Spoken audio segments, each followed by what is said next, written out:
Now, the greatest radio shows of all time. Suspense. The Shadow Node. Washington calling David Harding, counter-spy. Classic radio theater. The Great Gildersleeve. Fibber McGee and Molly. Dragnet. Gunsmoke. The Lone Ranger. Now, step back into a time machine with your host, Wyatt Cox. Good evening, friends of the Inner Sanctum. Comedy on a Friday as we go back to Sunday, October 17, 1948 for episodes of Amos and Andy and Lum and Abner. We'll also have an episode of the Aldrich Family from this date in 1939. Burns and Allen, George and Gracie from 81 years ago, October 17, 1944. And we wrap it all up with an episode of Claudia.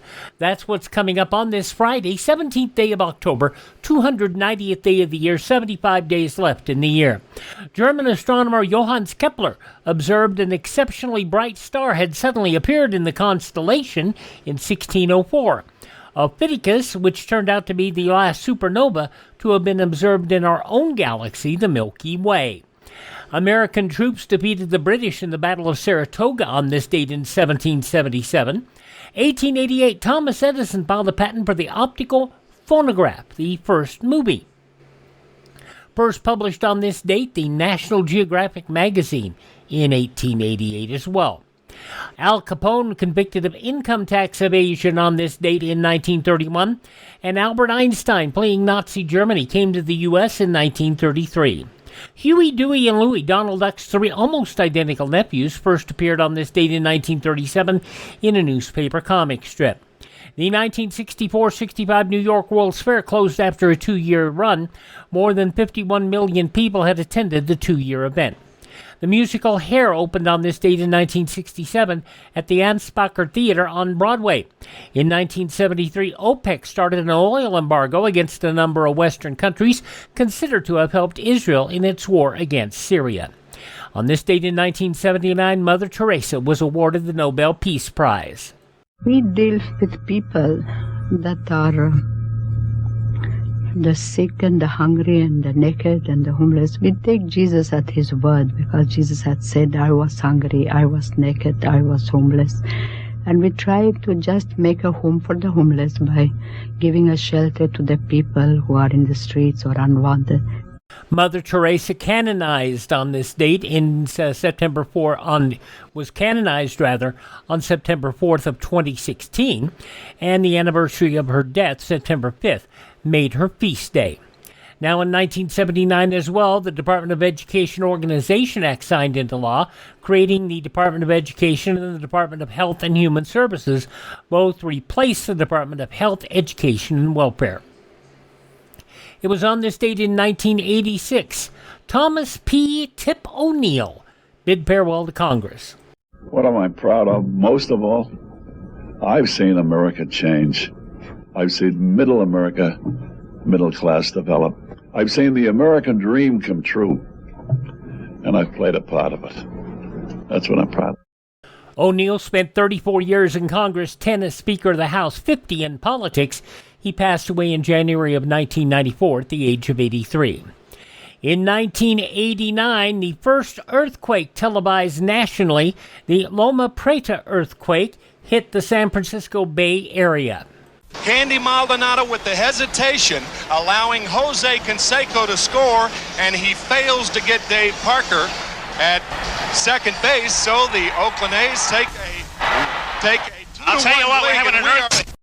ABC's Al Michaels and Tim McCarver covering Game 3 of the World Series on this date in 1989. That Loma Prieta earthquake, 7.1 on the Richter scale, and it indeed was the first earthquake televised live nationally. I remember that date very well. I was running a radio station in Alabama at the time, and we had just gone to our nighttime programming. I pulled up in my room and turned on the television, and I thought, well, that's weird. Why is Roseanne on? And that's when I found out that the earthquake had happened. So I went back into the radio station, made some changes in programming so we could carry bulletins about what was going on with the earthquake. Mother Teresa beatified on this date in 2003 by Pope John Paul II. And it was on this date in 2005 Saddam Hussein went on trial in Baghdad for crimes against humanity. Passing away on this date in history, wow, look at this list. Tennessee Ernie Ford, Joey Bishop, singer Teresa Brewer, music.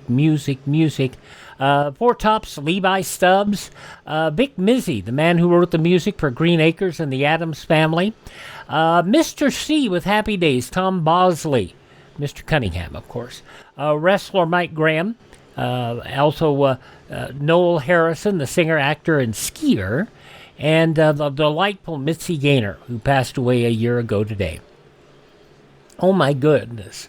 I'm looking at this long list of people who are no longer with us, who celebrate birthdays on this date. And they include December Bride Spring Byington, Irene Ryan, Granny Clampett on the Beverly Hillbillies. Pope John Paul I was born on this date. The co-creator of Superman, Jerry Siegel. Playwright Arthur Miller. Actress Marcia Hunt. Actress Rita Hayworth.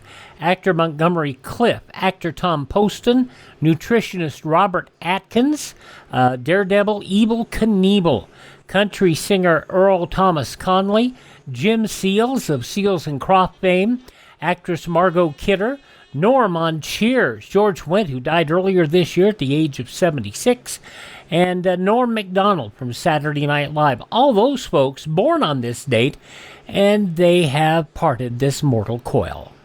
Hi, this is Jeff Foxworthy. It is now time for the birthday announcements. The following people are now officially older than dirt. Turning 83 years old today, Gary Puckett, young girl, Lady Willpower. Lenny on Laverne and Shirley, also the lead vocalist of Spinal Tap in that movie. And Chuck McGill on Better Call Saul. Michael McKeon is 78 today. The first African-American woman to journey into space, Mae Jemison, is 69 today. I even remember a time when I thought, gosh, what will happen if the alien sees this capsule and the only thing they see going up are white males? What are they going to think about the world and about Earth? The first black woman into space, Mae Jemison, 69 today. Country's Alan Jackson is 67. Mike Judge, the man behind Beavis and Butthead and King of the Hill, is 63 today, Mike Judge. Wyclef Jean, the Haitian-born singer, 56. Rapper Eminem is 53. From The Theory of Everything and Rogue One, Felicity Jones is 42. From Red Riding Hood and Bitter Harvest, Max Irons is 40. And from Glee and Quantico, Jacob Artist is 33. Those just a few of the people who celebrate the 17th day of October as their birthday. If this is your birthday... We baked you a birthday cake. If you get a tummy ache and you moan and groan and woe, don't forget we told you so. Happy birthday! Happy birthday! Make a wish, dear, and blow out the candles. Here they go.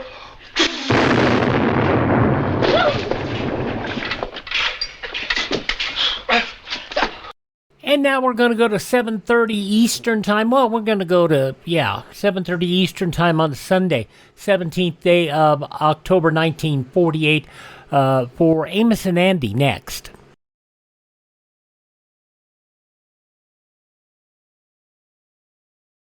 Our country was founded by men who had faith in God and who were willing to endure hardship and sacrifice for the sake of that faith. In these troubled times, there is need to support a way of life based on the enduring principles of religion, which knit the family together, make for good citizenship, and build the character of the children. The religious institutions in your community need your interest and support, so take an active part in religious affairs. Your pastor, rabbi, or priest will give you invaluable family counsel and aid if you're a newcomer to the community. To face the problems of the future, America must be morally strong. And that moral strength comes through worship and faith. Go to church this week and take someone with you. Feel free to worship at the church of your choice this week. Now we're going to go to 6:30 Eastern Time. 7:30 Eastern Time on this Sunday, October 17th, 1948, and that is 77 years ago today. Freeman Gosden and Charles Correll as Amos and Andy, and a house without a lot. Say, Amos, this seems like Sunday. It is Sunday. You see, Andy, we is on the radio now every Sunday on CBS for Rinso. That's right. Rinso, the new Rinso with Solium, brings you the Amos and Andy Show.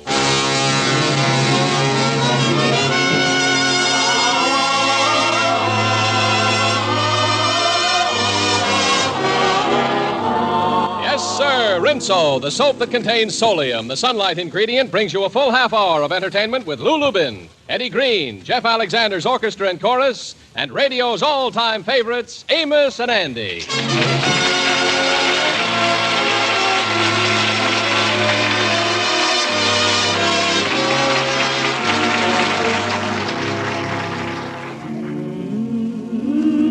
And now, Lever Brothers Company, the makers of Rinso, invite you to sit back, relax, and enjoy Amos and Andy.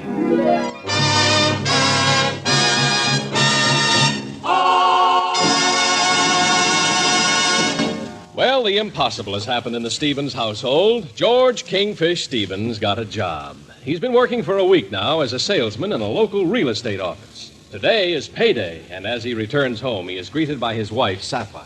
Oh, George, this is the greatest thrill of my life. You bringing home a pay envelope. Yeah, well, here it is. What is you going to do with it?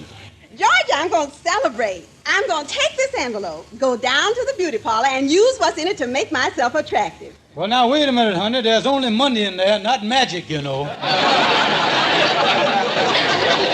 And besides that, don't you go squandering that money. We better hang on to this. George, what you hinting at? Is you in trouble on that job already? Well, I'm going to tell you, this is the bad time of the year for selling real estate. George, I'm surprised you lasted this long. Before this, you never put in a full day's work in your life. Well, now, wait a minute. Before you shoot off your mouth there, what about that job I had at the cement company? On my first day down at that cement plant, I was there for 12 long hours. Yes, and the reason was because you fell asleep in some wet concrete and it took them that long to chip you out. Well, I got overtime, didn't I? George Stevens, you're a disgrace. You done had 55 jobs in the last 2 years and you've been fired off of every one of them. Yeah, well, at least I ain't no quitter. There ain't no point in arguing, George. I'm giving you an ultimatum. A what? An ultimatum. Give it to me. You better get busy on this real estate job and put over some deals. I'm through with you. Well, now you wait a minute, honey. Oh, I don't know why I ever married you, and to think that 20 years ago I was fool enough to throw myself at you. Yeah, and to think I was fool enough not to duck, too.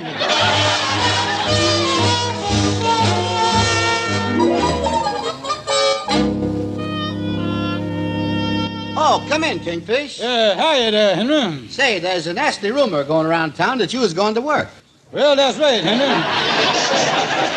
Hiya's working in the real estate office. Well, tell me, Kingfish, did Sapphire force you to go to work, or did you take the job on account of your own violation? Well, about 50-50, Henry, but at the rate I'm going, I don't think I'm going to keep the job much longer. I can't find no good houses to sell. Well, you know, there was a couple of very nice ones up there on the Parkway. I believe the architecture was one of French colonial, and the other one was late gorgeous Georgian.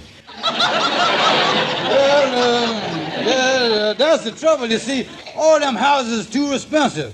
If I'm going to sell something, I got to get something in the cheaper brackets. That's what I got to get. Well, say, wait a minute, Kingfish. I just remembered an item I seen in the paper. The state has just condemned a number of houses out in the country to put in a new highway. The state done condemned some houses on the highway? Yes, they ain't in too good shape, so the state will give them to anybody that'll pay the cost of moving them. The houses is free, huh? Mm-hmm. You know, if I could sell one of them to Andy and not tell him that he got to move it, why, everything I make would be clear profit there. Yes, Kingfish, but Andy might not want to make the changeover from his room to a house, though. Yeah, if I could tell him that his room and house has been sold, say, wait a minute. Say, you know, the United Nations has been buying up a lot of property in town. I'll just convince Andy the United Nations is moving uptown, and he has got to get out. Yes, well, good luck, Kingfish. I got to go now and stop by the furrier's to get my wife Clara's fur coat out of the cold storage. Oh, you put it in cold storage, huh? Yes, it keeps things from deteriorating and falling apart. I've often wished I could put Clara in there for a couple of months.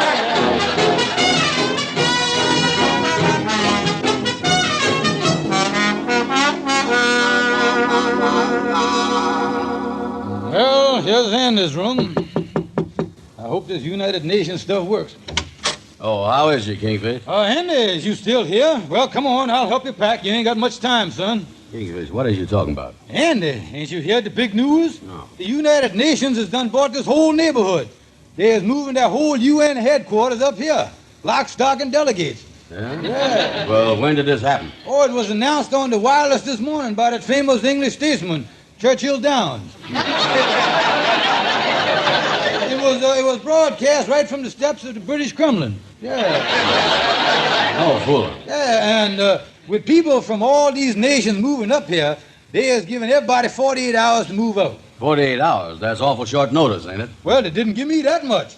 Me and Sapphire come home from a picture show last night and found 2 Bulgarians sleeping in our bed. Yeah, well, how is all this going to affect me? I don't want to sleep with no Bulgarians, I'll tell you that.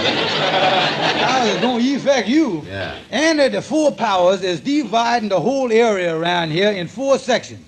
And I see the blueprint of the plan. It's going to be just like Berlin, and the boundary line for the whole thing is going to run right through your room. It is, huh? Yeah. And by the time the UN gets through dividing up, your bathroom is going to be behind the Iron Curtain.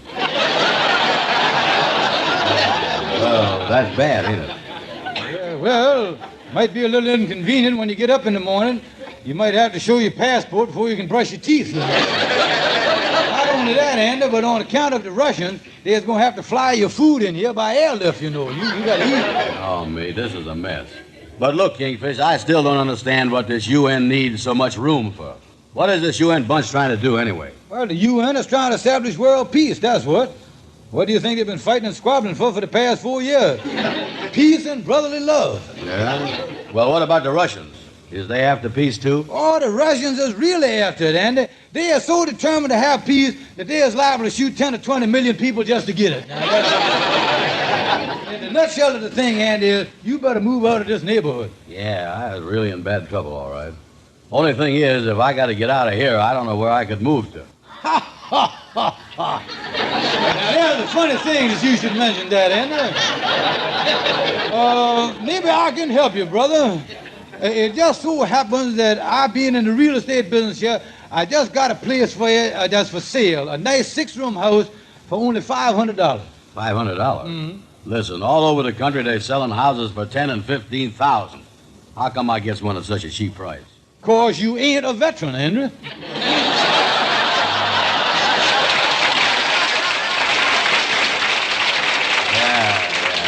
That helps, huh? Oh, yeah. According to the real estate board, the word is out, give the cowards the breaks. That's what it says. Yeah, well, I can't go wrong for no $500. I'll take the thing. And I'll go right down to the bank and get the $500 out of my savings account and meet you back here and we'll close the deal. Okay, Andy, and I'll give you the deed to the house. Yeah. Listen, Kingfish, you think I'll be happy with this house? Oh, Andy, you'll be in heaven, my boy. It's like being up on a cloud listening to the angels. And if you want to hear music, all you gotta say is, I'm gonna play on the harp. Just like little David. Play it pretty just like he did. Little David, play on your harp, hallelujah. Hallelujah. Little David, play on your harp, hallelujah. Little David, play on your harp, hallelujah. Hallelujah. Little David, play on your harp, hallelujah. Little David was a shepherd boy. He killed Goliath and shouted for joy. Little David, play on your harp, hallelujah, hallelujah. Little David, play on your harp, hallelujah. Little David, play on your harp, hallelujah. Play on your harp. David, play your harp. David, play your harp. David, slay the harp. Kill it like you did Goliath. Little David was a shepherd boy. He killed Goliath and he shouted for joy. Little David, play on your harp, hallelujah. Hallelujah. Little David, play on your harp. Hallelujah. Little David was was a shepherd boy. Little David, play on your harp. He killed big Goliath and shouted for joy. Little David, play on your harp. Went down in the valley, didn't go to stay. Little David, play on your harp. My soul got so happy I stayed all day. Little David, won't you play on your harp? All day. Little David, won't you play on your harp? Play on your harp all day.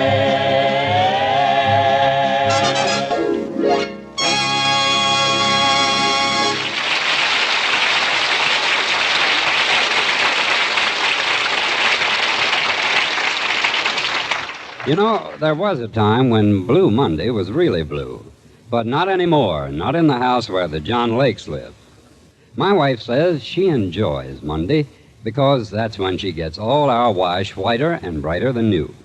She uses Rinso, of course, the only soap that contains a scientific sunlight ingredient, solium. Yes, Rinso washed white clothes actually come whiter than new, and washable colors brighter than brand new. Now, would you like to see that happen to your sheets and pillowcases, your washable house dresses and your husband's shirts?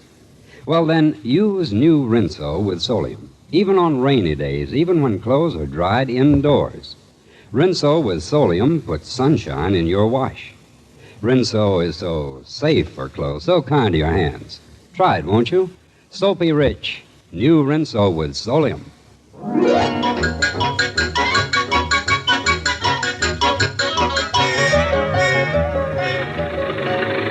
It's nice of you to drive me out here to look at my new house, Amos. Yeah, well, I'm glad to do it, Andy, but tell me something, son. How come all of a sudden you was moving out of the apartment? Oh, I couldn't stay there, Amos. You see, the Four Powers is going to revive up a Bulgarian in my bedroom. Excuse me, Andy, I guess the motor's a little noisy here. I didn't get the drift of what you said there. How come you're moving again? I had to get out of the neighborhood, Amos. You see, the Russians is going to iron some curtains. Iron some curtains? Yeah, and if that happens, they're going to have to feed me by airwick.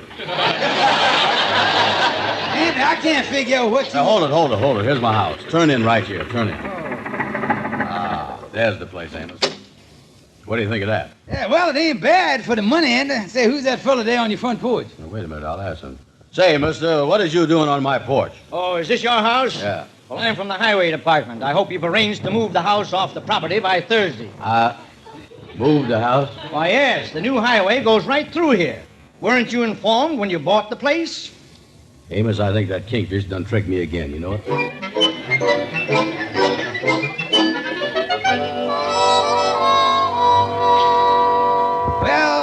Well, $500, that ain't a bad day's work.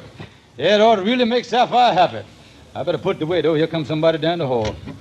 Come in, Shorty. Hi, Kingfish. I just rushed over here to tell you something. I just saw Andy, and the thing is, if you don't, I mean, on account, if I was you, but don't tell nobody I told you.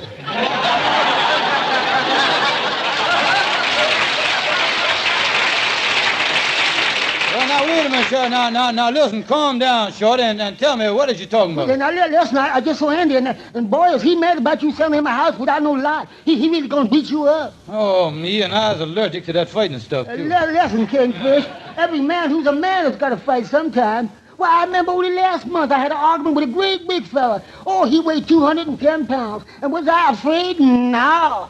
I said to him, meet me down at the gymnasium this afternoon. I'm going to put on the glove. I'll beat you to a pub. And be down there at 4 o'clock sharp, and I'll knock you from one end of that gym to the other. That's what I said. Yeah, well, what happened, Shorty? I don't know. I didn't show up. Now, wait a minute, Shorty. Look here. I think I know how to get out of this mess with Andy. I know where there's a little lot out in the country that I can get for $75. I got it listed right here. Now, look here. I'll give him the lot, and he can move the house on that. And I'll still make a nice profit out of the deal. $75. That's pretty cheap. This last summer when I was up in the country, I paid $700 for 3 acres. Yeah, well, you did, huh? The farmers around there told me it was grazing land or something. They said the grass on there was nourishing and healthy and nutritious. They said it was wonderful grass. I sold the property after 2 weeks, though. Yeah, well, why'd you sell it, Shorty? Every time I ate the stuff, it made me sick.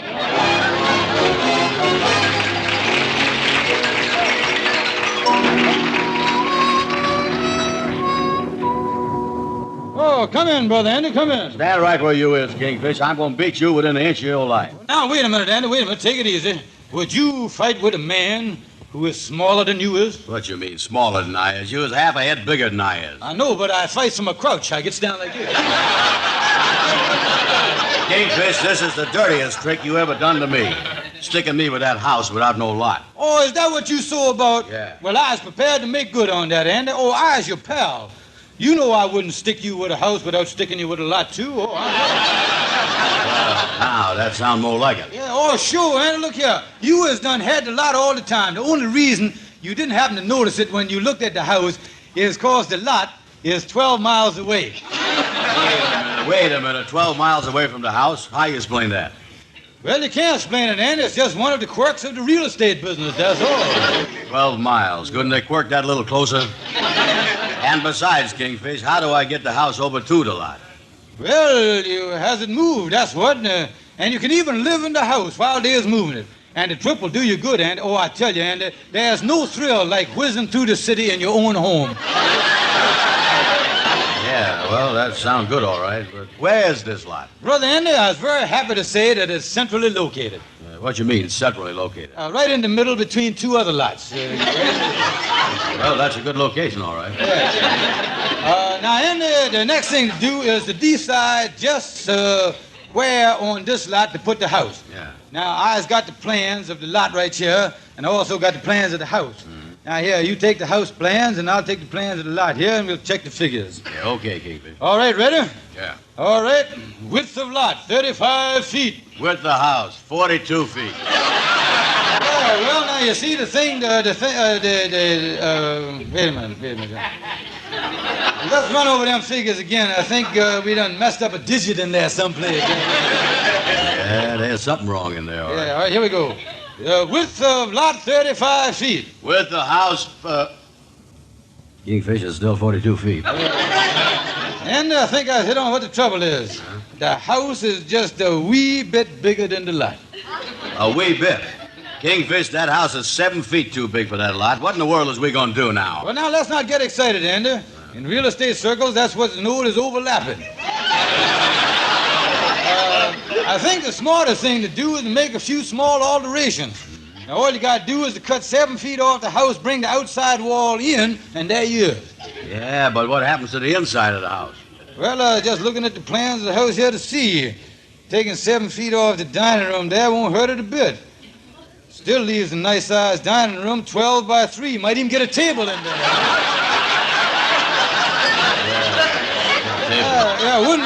Wouldn't hurt you to take off the kitchen neither. All you lose is the sink, refrigerator, and the stove. Yeah. Let's look at the upstairs plan. Yeah, get upstairs. Yeah, well, now, taking 7 feet off the bathroom might make it a little inconvenient for you there. How's that? Your bathtub gonna be half inside the half a house and half outside. Half the bathtub inside and half out? That ain't gonna look too neat, is it? Well, you might run a little ivy over the edge and make it look like a window box up there. Yeah, but listen here. Listen. On Saturday nights, though, how's it gonna look to people passing by? Me sitting up there taking a bath on a window box. Well, you just have to wear a bathrobe when you're taking a bath, that's all. Yeah, I'll wear my print one. They'll think I'm a geranium. Listen, Kingfish, I ain't no fussy guy, but we can't jam that big house of mine on that little lot. Now, you better do something about Well, it. now, don't get excited, Andy. I'll tell you what I can do. What? I can buy 10 more feet of the property, and the house will fit on it like a glove. Well, now you're talking. Yeah, now it'll only cost you $350 to move the house. Yeah, well, that's about what... Hold it, just a minute. Listen, I done had enough trouble with this house already, and if anybody's going to pay to move it, you is. Yeah, well, now, look, Andy, I couldn't pay to move it if I wanted to. I'd be violating the building code. You was sold a stucco house, and under the law, you was the stuckee. Listen, Kingfish, listen here. Listen, I'm going to give it to you straight. If you don't find some way to move that house over to that new lot, I'm going to haul you into court and sue you. Oh, me, what is the word?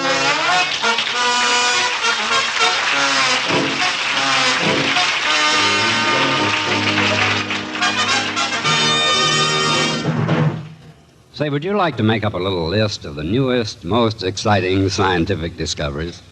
Well, then, be sure you put down new Rinso with Solium, because it's absolutely amazing what that new Rinso will do.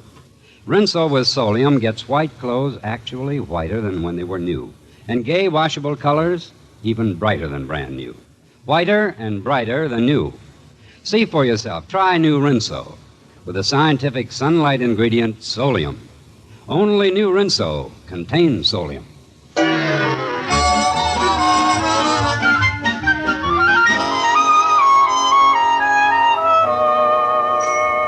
Well, come in, Stonewall. Hi, King. Yeah, what kept you, Stonewall?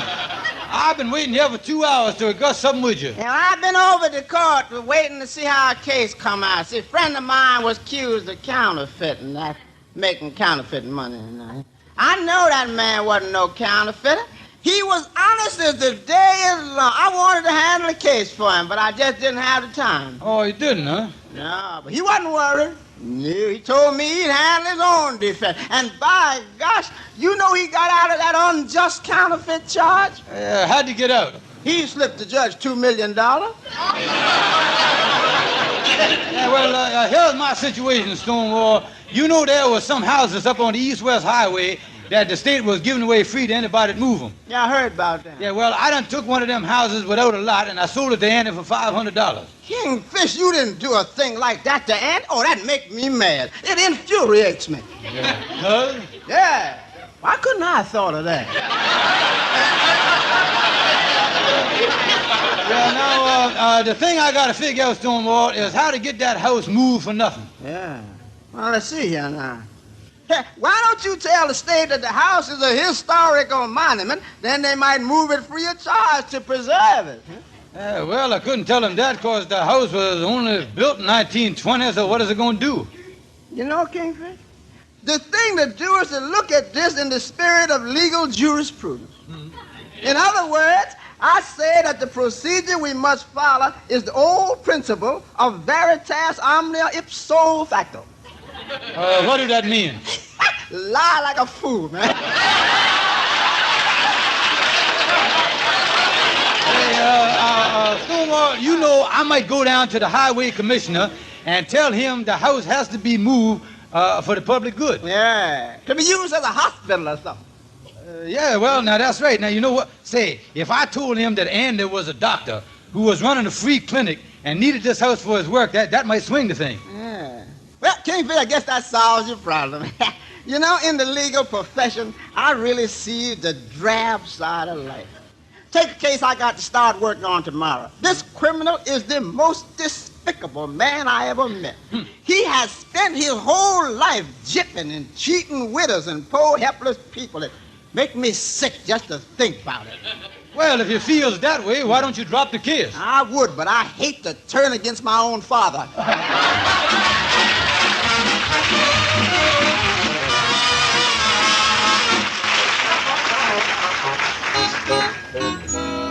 All right, Andy, now here's the highway commissioner's office.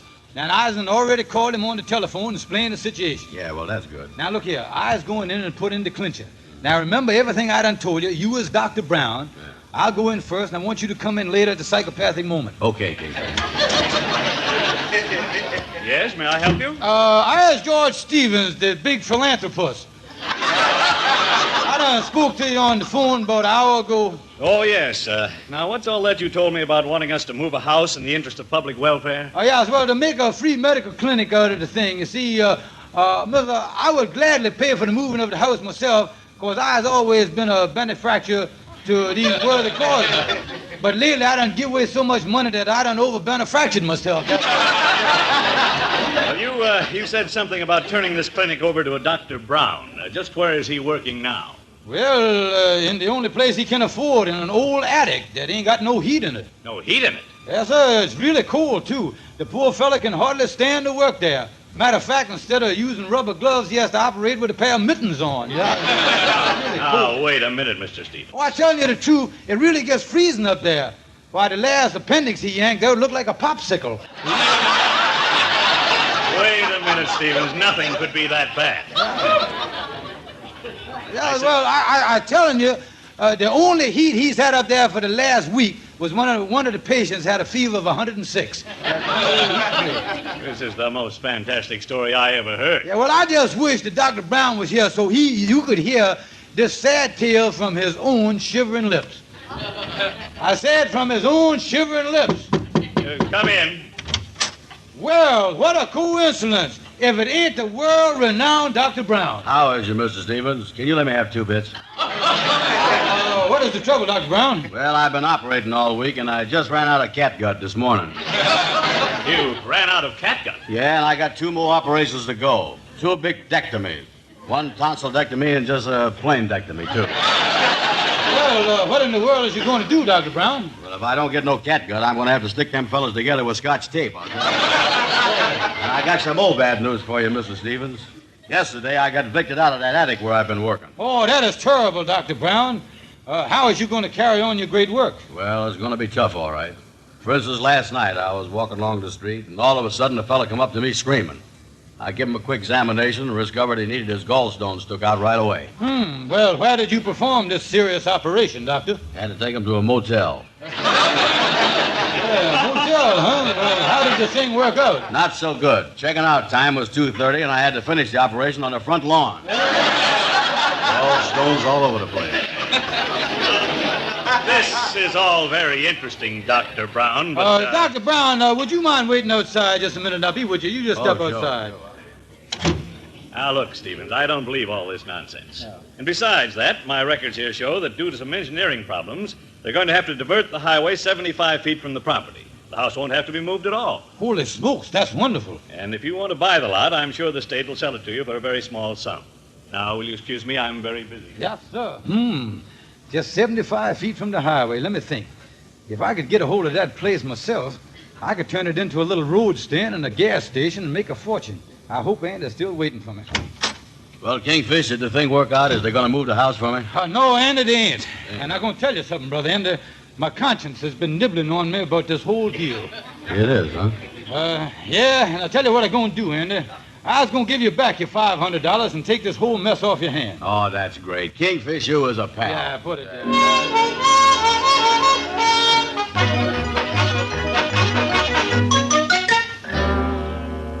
So this is the house you got, Joe. Yes, I really put over a big deal. You see, when I found out that they was going to divert the highway 75 feet, I give Andy his $500 back, and I got the deed to the house. Then I took the money I earned this summer, and I paid the state $150 for the lot. Now I got a place just 75 feet from the highway that we can change into a nice little road stand and gas station. Oh, George, that sounds wonderful. Oh, honey, look here at this fellow with the telescope here. He must be the highway engineer. I'll find out when they go finish the highway so I'll know when to start changing the place over. Mr. Engineer. Yeah? Since I heard you was going to divert the highway 75 feet, I'm going to put a gas station right here. Well, if you're going to build a gas station here, you're going to need an awful long hose. What do you mean? You apparently misunderstood about that diverting. We're diverting the highway up. We're elevating the highway 75 feet in the air.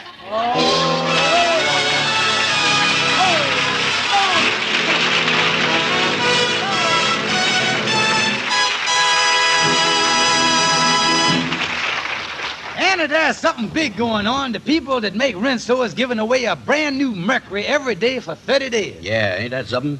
How you get yourself one of those Mercuries? Well, do like Miss Gilmore say. Listen here. Well, it's a contest. A new contest every weekday, Monday through Friday, for 30 days until November 19th with separate prizes for each day. The prizes are sensational. In all, there's 30 shiny new 1949 four-door Mercury sedans and 3,000 cash prizes. Altogether, $100,000 in cars and cash. All you have to do is finish this statement in 25 words or less. I like Rinso because. Enter as many times as you like and send each entry with one Rinso box top to Lever's Mercury a Day Contest, Box 3, New York. That's Box 3, New York. Put the name of your storekeeper on your entries. Only residents of the continental United States, Alaska, and Hawaii are eligible. Follow the complete rules on the entry blank you can get at your store. Hurry! Enter Lever's Great Mercury a Day Contest today. Yes, sir, and when you go to your grocer, don't forget Rinso. Good night, folks. See you next Sunday. This is CBS, the Columbia Broadcasting System.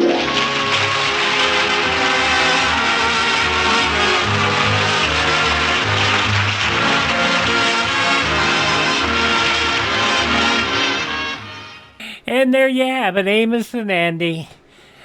75 feet, but not left or right. It's going straight up, don't you know? Amos and Andy here on Classic Radio Theater with Wyatt Cox. We'll take a look at that Sunday in the newspapers coming up in a moment.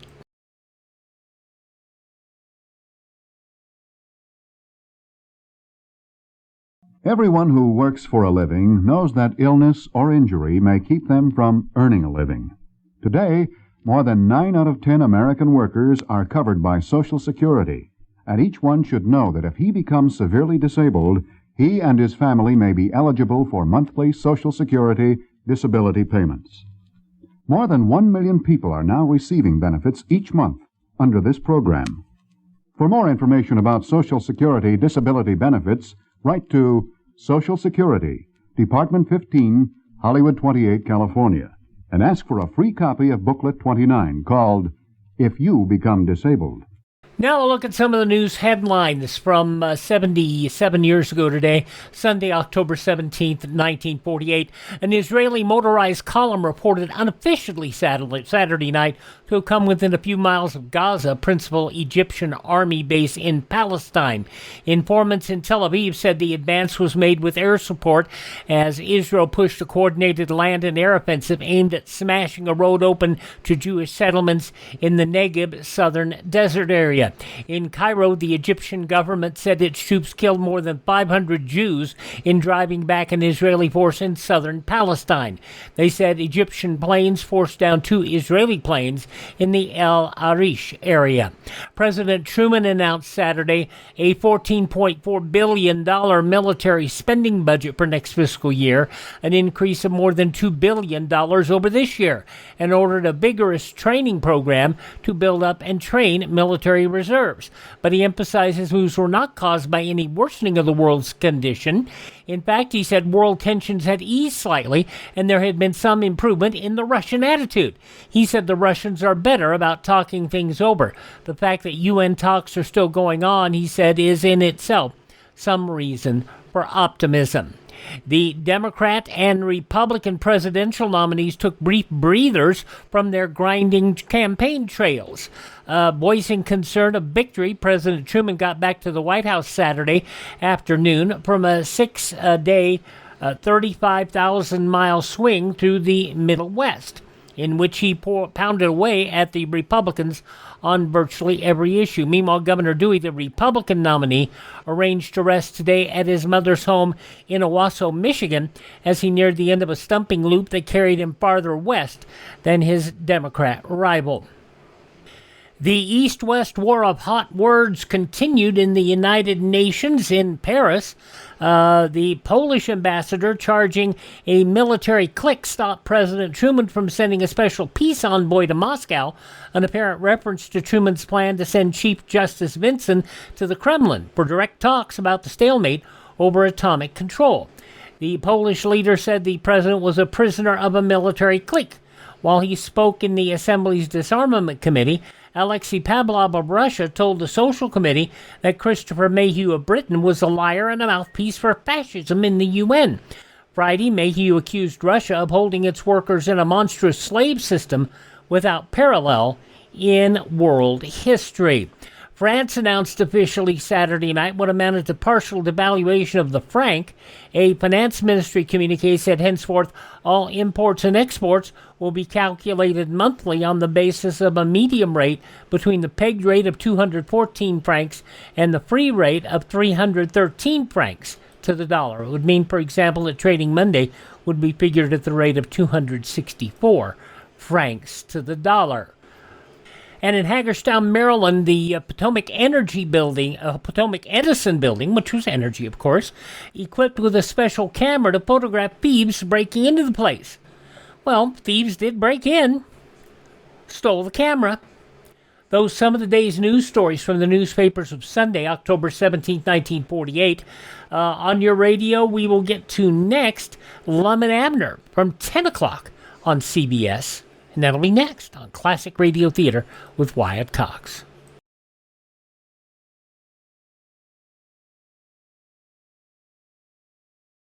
You know, this is still the season for carefree holidays and vacations. But don't be carefree on the highway. With roads jammed with traffic, This is the time to be extra careful when driving. When you plan a trip, be sure to allow plenty of time so that you won't be forced to drive too fast or too long. When you get tired at the wheel, you lose your skill and your judgment. So don't drive too many hours at a stretch. Plan your trip so that you can stop frequently and get plenty of rest. And when you start that trip, resolve that you're going to obey traffic laws and regulations. Don't gamble with safety. Remember, the life you save may be your own. Let's take a look what the networks were running. Let's start off over on NBC. And we'll see that on NBC at 6:30, they started off with Ozzie and Harriet, followed at 7 by Jack Benny. 7:30, Phil Harris and Alice Faye. 8 o'clock, Charlie McCarthy. 8:30, Fred Allen. And then at 9 o'clock, the Manhattan Merry-Go-Round. Over on CBS, you started off with Gene Autry at 7 o'clock. Amos and Andy at 7:30. Sam Spade at 8. Cabin B13 at 8:30. And then the Electric Theater at 9, followed by Our Miss Brooks at 9:30. And then this show, Lum and Abner. Now, we'll have that in just a moment. Trying to see if there was any big things going on. Let's just do those, and we'll tell you that that's what's next from Lum and Abner from CBS, 10 o'clock Eastern Time, Sunday, October 17th, 1948. And I think we've aired this before, not this particular show, but the story, because it seems that Lum's faking a broken leg.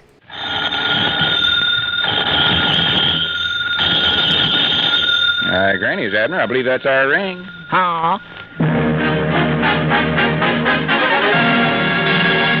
Frigidaire presents the new Lum and Abner Show.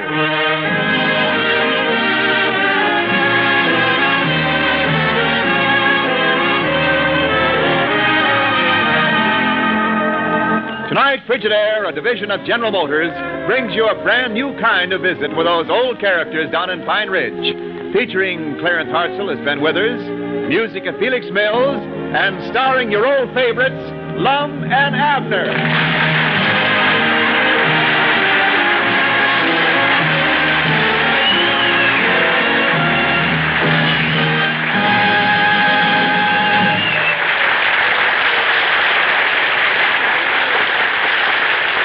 America's #1 refrigerator is Frigidaire.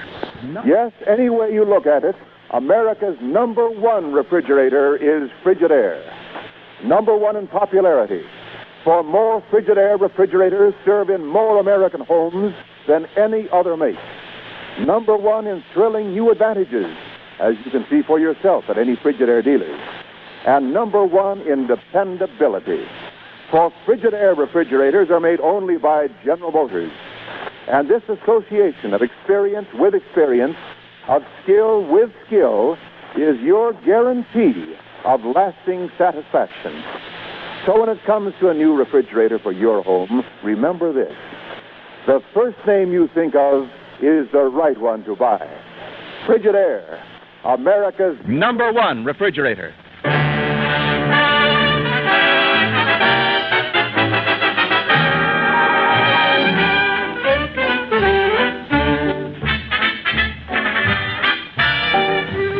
And now, as we look in on the little community of Pine Ridge, we find Lum and Abner in their Jot-'em-Down store. Abner is talking on the telephone. Listen. Oh, I just know Lum would enjoy that. Something wonderful, Miss Abernathy. Just hold the phone and I'll ask him. Lum. No. Well, wait till I tell you what I'm supposed to. If it's got anything to do with the widow Abernathy, the answer is no.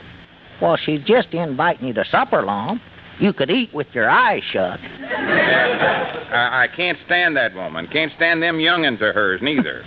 Every time I'm over there, I have to hold Pinky on my lap. What's the matter with that? Pinky's bigger than I am. Well, what do you want me to tell her? Tell her I ain't here. Tell her I've gone to Africa. Hello, Miss Abernathy. Lum says he ain't here. Tell her I fell off the porch and broke my leg. Tell her anything. He broke his leg. In 2 places. Fell off the porch in 2 places. Hang up, you idiot. Hang up, you idiot. How's that, Miss Abernathy? Oh, yes, I will tell him.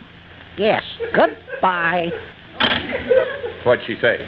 Well, she said if you're that bad off, you won't be able to fix your own supper, so she's going to bring it over to you. Bring it over to me? Why, you little varmint, I ought to whop you right on top of the head. Now, wait a minute. Now, Lum, it was your own idea. Well, you ought to have more sense than to listen to me. Of all that stupid, idiotic, half-witted stunts I ever heard of, that's the worst.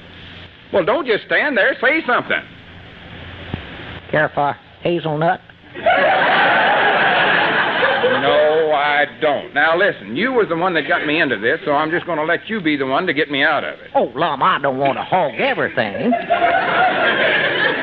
Well, come on, there ain't but one thing to do. I've got to be in bed with a broke leg when the widder gets there, so I want you to get a couple of stout boards. And break your leg?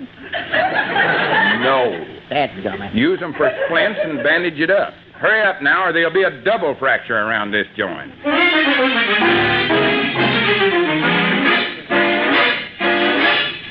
Look, Miss Abernathy, I can feed myself. I ain't that sick. Oh, yes, you will, Lumsy Pie. I can tell by the look on your face that you're suffering. You said it. Come on now, one more sip of this nice potato soup. Oh, all right. There. Well, I have to be going now, but I'll bring you all your meals tomorrow. And every day for the next 3 months. 3 months? Might even take longer for the bones to knit at your age. I recollect that time when I sat on the late Mr. Abernathy's lap and broke both his ankles. He was laid up for over 7... My sakes, Lum, ain't that a kind of a peculiar way to bandage a broke leg? What's wrong with it? Well, that's the first one I ever seen with the pants leg inside the bandage. Oh, well, this was sort of an inside job. Well, who did that? A bone specialist? No, a bonehead. Wait a minute. Did I hear somebody come in the front door? Oh, there you are, Lum. I just heard about your accident. Well, good evening, Mrs. Abernathy. Oh, evening, Squire. I just heard about your leg, Lum, so I made a claim out against your accident policy. Oh, no. No. And I'll sign right here, and I'll shoot it right into the company. But, Squire, it ain't the company's fault I'm so clumsy. Don't argue, Lum. Sign here.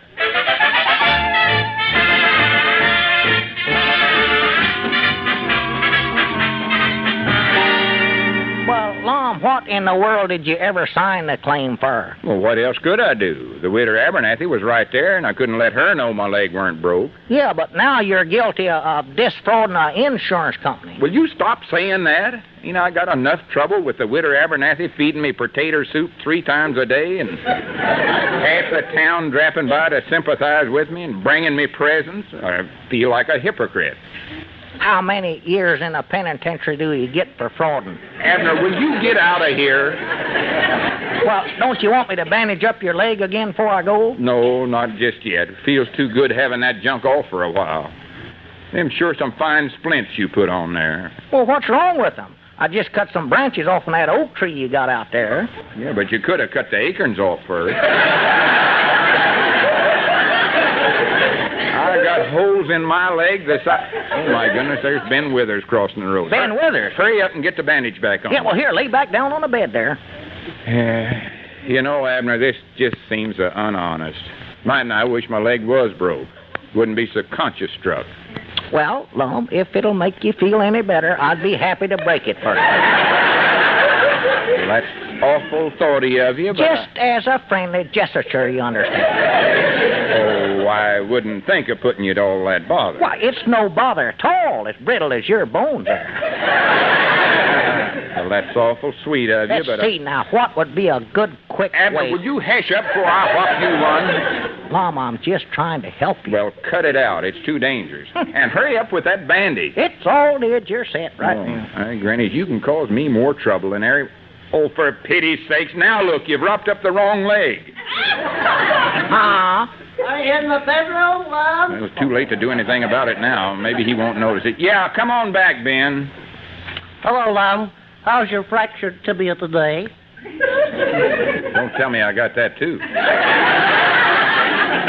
Ben, all he done was break his leg. Excellent. Lum, I don't like to be the kind of a person who goes around suggesting doctors to people because I'm sure you're perfectly satisfied with the care you're getting. But Yeah, well, look, Ben. I know the finest bone man in the country, Osbert Van Shreve. You've heard of him, haven't you, Abner? I don't believe I have, no. Mount Ida resident, popular club man, and retired air raid warden. I thought he was a doctor. Well, now, there's where you're wrong, Abner. Osbert Van Shreve never spent one single day in any medical school, and yet he has no doctor's certificate. Fine. Osbert Van Shreve got his idea for mending broken bones while he was still in the acetylene torch welding game. Ben, as far as I'm concerned, you can stop right there. I know I don't want my leg welded. Now, I know that Osbert would be glad to run over here to Pine Ridge and work on you free of charge. Well, that's nice of him, It would but be good experience for Osbert. And goodness knows he needs it. Yeah, well, maybe the next time I break a bone, I'll give him and his blowtorch a call. Now, Lum, before you rush into this, I want you to be satisfied in your own mind that he's your man. So I suggest that you call and talk directly to Mrs. Zinkefoos. Mrs. Zinkefoos? She's his other patient. Oh. She's been under his care ever since 1932, when she met with a slight accident at the annual egg roll on the Zinkefoos lawn in Mount Ida. Well, what happened? Yes. I recall this egg roll particularly well. The two Zinkefoos boys, Herbert and Kenneth, dressed cutely in their sailor suits, which they wore in the First World War, started off the traditional ceremony. Kenneth rolled the egg to Herbert, and then Herbert rolled the egg back to Kenneth. Oh, yeah, sounds like fun.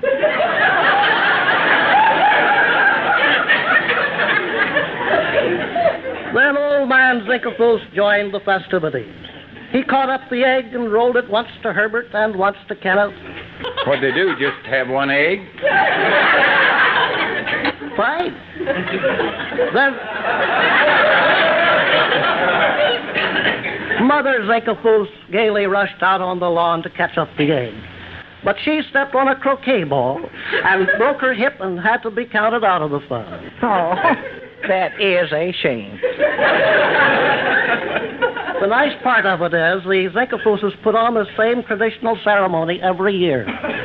Every year? That must be hard on Miss Zinkefoos. So it was in 1932 that Osbert seized this opportunity of demonstrating his bone mending technique on Mrs. Zinkefoos. Did it work? My stars, man, this is only 1948. What do you expect, Mary? See you later.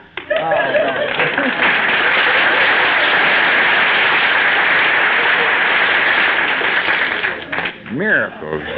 Grannies, that's what it'd take to get me out of the mess I'm in right now. Now, hurry up and get this bandage changed over to the other leg before somebody... Hello, Lum. Can I come in? Oh, my goodness, it's Squire. Help me get shut of him before he notices this leg. Yeah, come in, Squire. Well, I have good news for you, Lum. I just received notification that the company doctor will be here in a few days to check your leg. Doctor? Uh-oh. Well, just a routine matter, you know.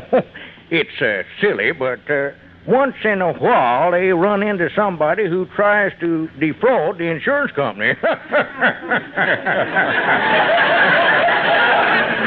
What fool would do a thing like that? How many guesses do I get? Well, I've got to get back. Oh, wait just a minute. Here, Lum, let me look at your leg there. Uh-oh. I could have sworn I wrote down left leg in your insurance claim. Huh? I'm certain it was the other leg. All right, Squire, you got me. I'll confess. My leg ain't broke. Ain't broke? No, I just used that as an excuse to get out of taking supper with the widow Abernathy. Great balls of fire, Lum. This is the worst thing you ever done your whole life. Why, do you realize you can go to the penitentiary for this? Ain't there some way I can get out of it, Squire? Couldn't we say I was healed overnight by a miracle or something? No, never. Nobody'd ever believe that, Lum. Or wait just a minute, miracle. I might be getting an idea here. Lum, have you ever heard of Hindu bone healers? Yeah, I've heard of them, but I don't know where we'd ever get a hold of one of them. Now, don't worry, I'll dig one up. In fact, it just so happens, Lum, that I do know one. Yeah, but would that insurance doctor ever believe us? Well, we put on a big public demonstration where everybody can see you get healed, and then we've got 400 or 500 witnesses. Why, he'll have to believe it. Well, let's get him then. Well, the only trouble is, Lum, his fee is a little high. How much cash have you got? Oh, I've got around $500 in the bank. Now, that is funny.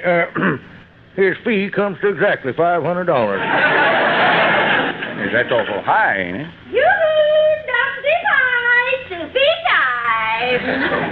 But worth it. It's a deal. Good. I tell you, Lum, I'll just step in the parlor and telephone this Hindu prince right now. Well, how do you do, Mrs. Abernathy? Oh, how do you do, Squire? Pardon me, I'll just close this door here. I love that money, yes I do.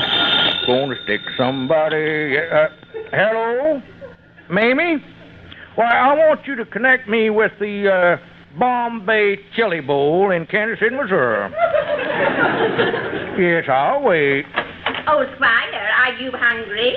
I'm taking Lum some potato soup. No, thanks. I'm taking along for a few potatoes myself. Excuse me, here's my party. This is a private conversation, if you don't mind. Hello? Muggsy? This is Squire Skimp. Yeah? Say, do you still have that costume you used to wear in that Hindu act in the Sneed and Reedy Carnival? Well, good. Pack it and come down to Pine Ridge, Arkansas. Yeah, I've got a little job here that'll pay you, $50. Oh, no, it's nothing that will affect your parole. That'll be fine, Muggsy. I'll see you then. Goodbye. Gonna stick somebody, and I know who. Lum, that little knitting bee we were discussing's all set. And I finally talked him down to $500.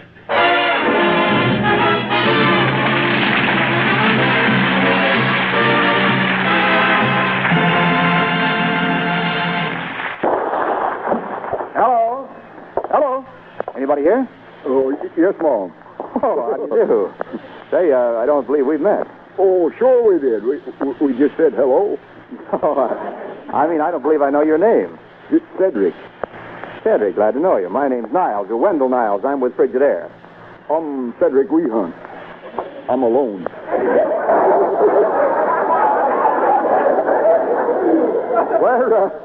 Where is everybody? Where's Mr. Edwards and Miss Peabody? Oh, Mr. Lums broke his leg. Oh, I'm sorry to hear about that. I'll have to go over and see him. Are you minding the store for them? Yes, Mom. Well, I'm sure you won't have any trouble.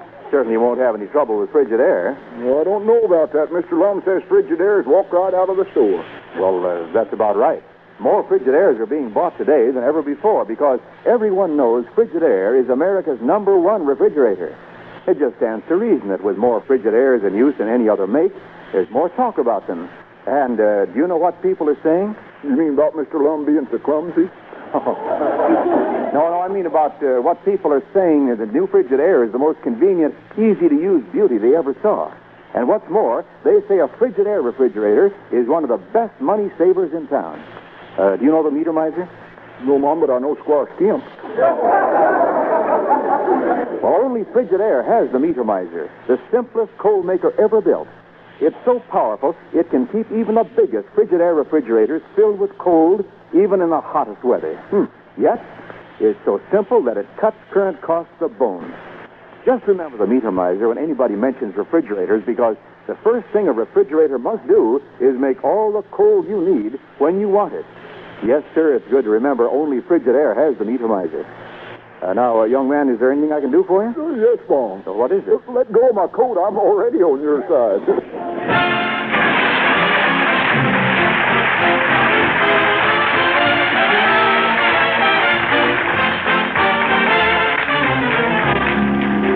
Now, listen, Muggsy. Now, when we get inside a Lum's house here, for goodness sakes, try and remember that you are a Hindu prince. But, Squire, I don't know nothing about princeing. And besides, I promised my parole board. Muggsy, just leave everything to me. And throw away that racing form. And don't pick any pockets tonight. Okay. Until after the performance, anyway. Oh, howdy, Squire. Come on in. Yes, thank you, Lum. Lum, you shouldn't be walking around on that broken leg of yours. Oh, that's right. I keep forgetting. I guess we ain't got no secrets from one another. No, you're right about that. Lum, I want you to meet His Hindu Highness, the Nawab of Lower Shishkabab, Prince Boulabez a la carte. Your Royal Majesty, I'm overcame to meet your friendship. Likewise. Yeah, watch it. Lum, the prince doesn't speak our language very well. You'll have to excuse his peculiar expression. He does have a sort of a peculiar expression, don't he? Now, Lum, when we get over to the schoolhouse tonight for this public demonstration, I want to... Say, Squire, can the prince understand English at all? Very little, Lum. There's times when I don't think he understands anything. Well, I wouldn't want to say this to his face, but he looks like a bum. Lum, the prince is traveling incognito. In what? Cognito. New or secondhand? Well, new, naturally, Lum. Now, Lum, we better get on over to the schoolhouse here. Well, wait, Squire. I've never met a genuine Hindu before. I'd like to talk to him and find out a few things. Yes, that's what I'm afraid of. Come along now, Lum. Well, Squire, I wish you'd ask him in Hindu if he can lay on a board full of nails like I saw him doing pictures. Oh, yes, certainly he can do all that. Now, let's go. Come on. Well, I'm sure glad he can, because me and Abner pounded a bunch of spikes into a board for him to sleep on tonight. White board. Chacha, Adula. Lum, he says he's deeply honored. Come on now, we got to get started. We'll let the prince change into his costume here, and he can come over later. Does he know where the schoolhouse is at? Well, we'll send Abner over to get him. Alla Raja, Boudreaux, Beardenfeller, Satchel Page, all them old friends. Likewise. I ain't had this costume on since I was run out of Altoona. I wonder where to keep the silverware in this joint. Uh-oh. That must be that Abner character. Come in. Good evening. I'm Dr. Oh, excuse me. I didn't mean to catch you in your kimono. Perfectly all right, Doc. I'm Dr. Hendon of the Midwest Accident Insurance Company, and I'm here to see Mr. Edwards. Is he in bed? No, he's out tonight. I'm going to see him in a minute, though. I'll tell him you're here. Well, thank you. I'll wait. Oh, if a little square named Abner comes in, tell him I went on ahead. Must be going to a masquerade party. I wish I were 30 years younger.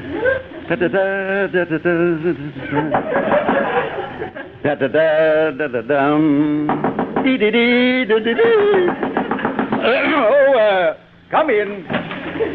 Well, howdy do, Mr. Hindu. Hendon. Oh, well, however you pronounce it. I ain't much on them foreign words.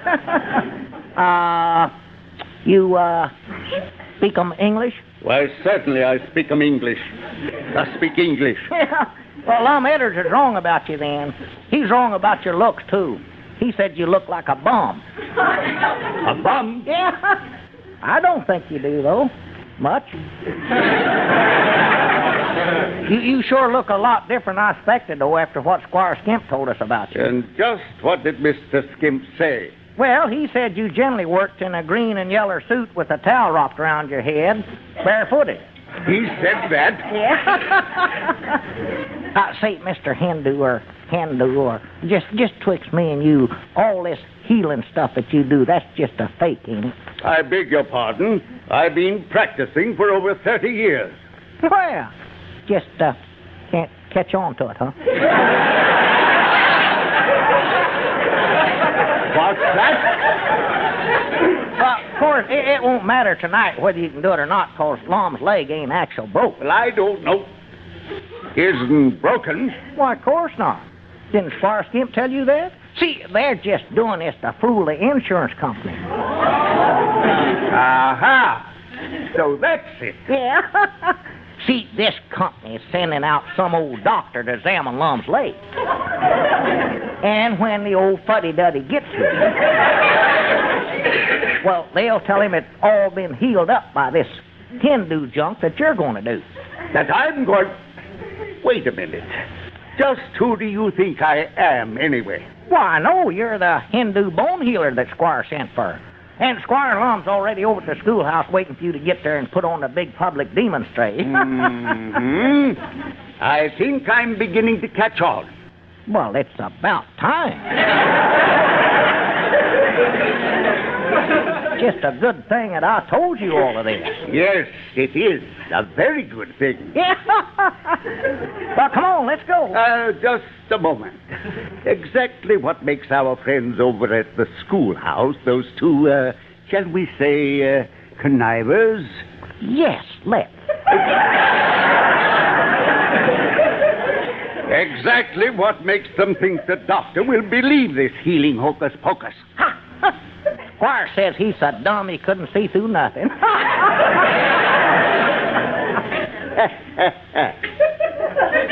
Mr. Skimp said that, eh? Yeah. Well, come on, let's get over to the demonstrate. Yes, let's. This is going to be interesting. You have no idea just how interesting it's going to be.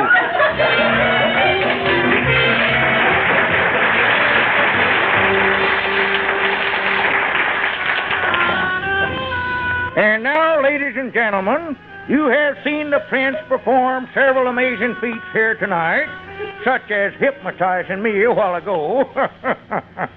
Now, he will demonstrate his rare powers of healing. But in order to do this, I'll need the assistance of someone in the audience. Will someone please step up here on the platform? Just anyone with a broken bone. I have a broke leg in the front row. Who said that? Oh, yes, Mr. Lum Edward. Well, come right up here, sir. Yes, sir. Now, ladies and gentlemen, Lum, you're forgetting your crutches. Oh, yes. All right, now, ladies and gentlemen, the prince is ready to attempt to mend Mr. Edward's leg. And I will try to interpret what the prince says in his native tongue. All right, Prince, proceed. Chicory chick chalar chalar. He's asking Mr. Edwards to raise the fractured limb. No, Lum, the other one. Chekala Rome in the Bananaca. This is part of the ancient Hindu chant. Balaka Wallaka, can't you see? Chicory chick is me. The prince says it's a success. Lum, throw away those crutches. Now show them how you can walk on that leg. Grannies, I can't. Here, Lum, watch out where you're walking there. You're going to fall. Hey, look out, Lum, watch out.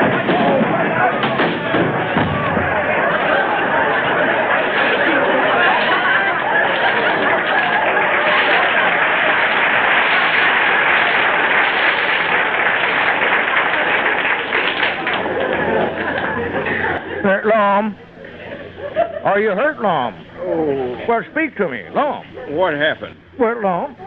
Come right in here, Mr. Hindu. Follow me. This is where the demons... For the land's sake, Lum, what are you doing on the floor? Oh. Doggies, I believe he's hurt. Well, he is. Stand back, you people. Let me examine him. Oh, my stars, Dr. Hendon. I'm getting out of here. Likewise. Yes. Mm-hmm. This is Mr. Edwards, isn't it?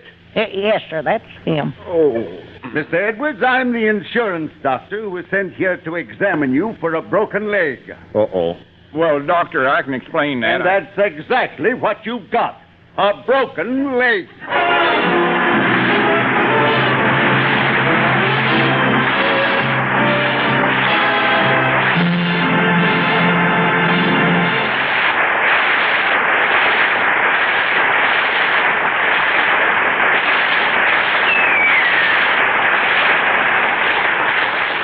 Lum and Abner will be back in just a moment. But first, here is an important question.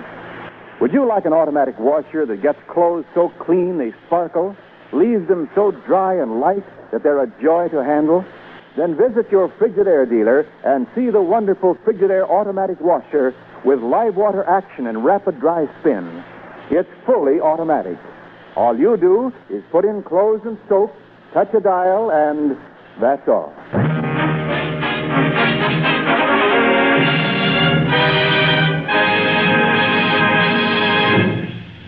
Yes, sir, that's a shame, Lum, about your leg. No, it ain't so bad. I got out of that mess with the insurance company. It's the luckiest break I ever had.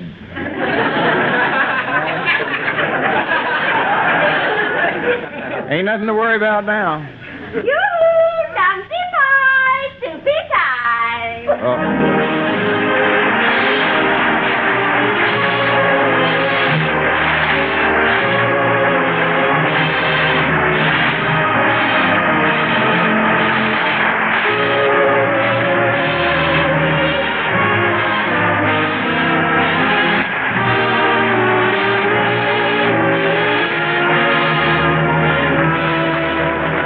The new Lum and Abner show is brought to you each week by Frigidaire Division of General Motors, manufacturers of a complete line of home appliances, air conditioners, and refrigeration equipment for American business. The script is written by Roz Rogers and Betty Boyle.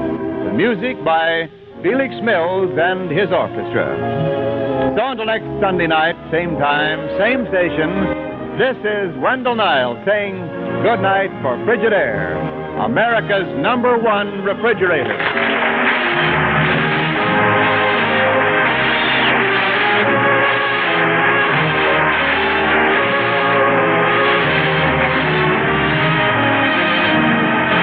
This is CBS, the Columbia Broadcasting System.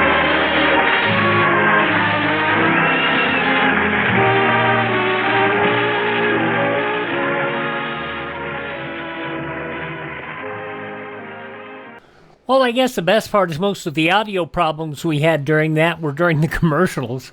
77 years ago, October 17, 1948, Lum and Abner here on Classic Radio Theater with Wyatt Cox. Join us tomorrow on our Saturday show for Westerns with Have Gun Will Travel and Gunsmoke, both from 1959. Jimmy Stewart is the six-shooter from 1953, and Mark Trail from 1950. On Sunday, the CBS Radio Workshop production of The Legend of Annie Christmas from 1956, The Shadow from 1941, Nick Carter from 1947, and Dragnet from 1952. We'll have the sounds of Sunday, October 20th, 1957, with the final Stan Freberg show, the final suspense production of Sorry Wrong Number, and the yours truly, Johnny Dollar, The Mary Grace Matter, and a Gunsmoke from 1952 1957 as well. I can't read. On Tuesday, comedy with My Favorite Husband, Milton Berle, The Aldrich Family, and Charlie McCarthy. On Wednesday, The Weird Circle, Boston Blackie, Escape, and The Challenge of the Yukon. On Thursday, Fibber McGee and Molly, Gildersleeve, Amos and Andy, and The Aldrich Family. And then on Friday, we'll have more Westerns with The Six-Shooter, Gunsmoke, and Have Gun Will Travel, and Suspense. That's all coming up this week ahead here on Classic Radio Theater with Wyatt Cox. And up next, Ezra Stone in The Aldrich Family.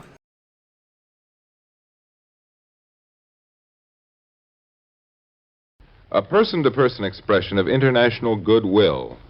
That's the way many prominent people, including President Truman and General Eisenhower, have described CARE, the agency that sends needed food packages overseas. CARE offers food and clothing packages which provide more per dollar than individuals can send any other way. Each food package is designed to supplement the rations of a family of 4 for 1 month. Orders placed in the United States are air-mailed to designated countries, and deliveries are made from local CARE warehouses. If you'd like to order a CARE package, just send $10 to CARE, New York. Give your name and address and specify to whom you're sending the package. On delivery, you receive a signed receipt. The summary of this show sounds familiar, so I don't know if the show we had last week or the one we have now are duplicates. I hope they're not, but they might be. This is the Aldrich Family, 86 years ago, October 17, 1939, and it's the story of Barbara and Constance.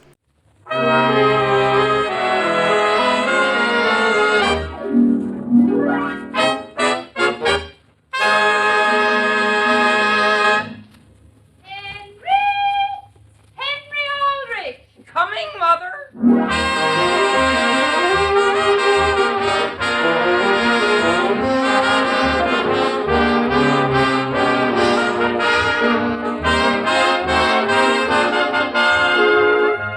Aldrich Family, written by Clifford Goldsmith, featuring the Broadway stars Ezra Stone and this week's special guest, Betty Field. Brought to you by Jell-O Puddings, those delicious new desserts all America's talking about.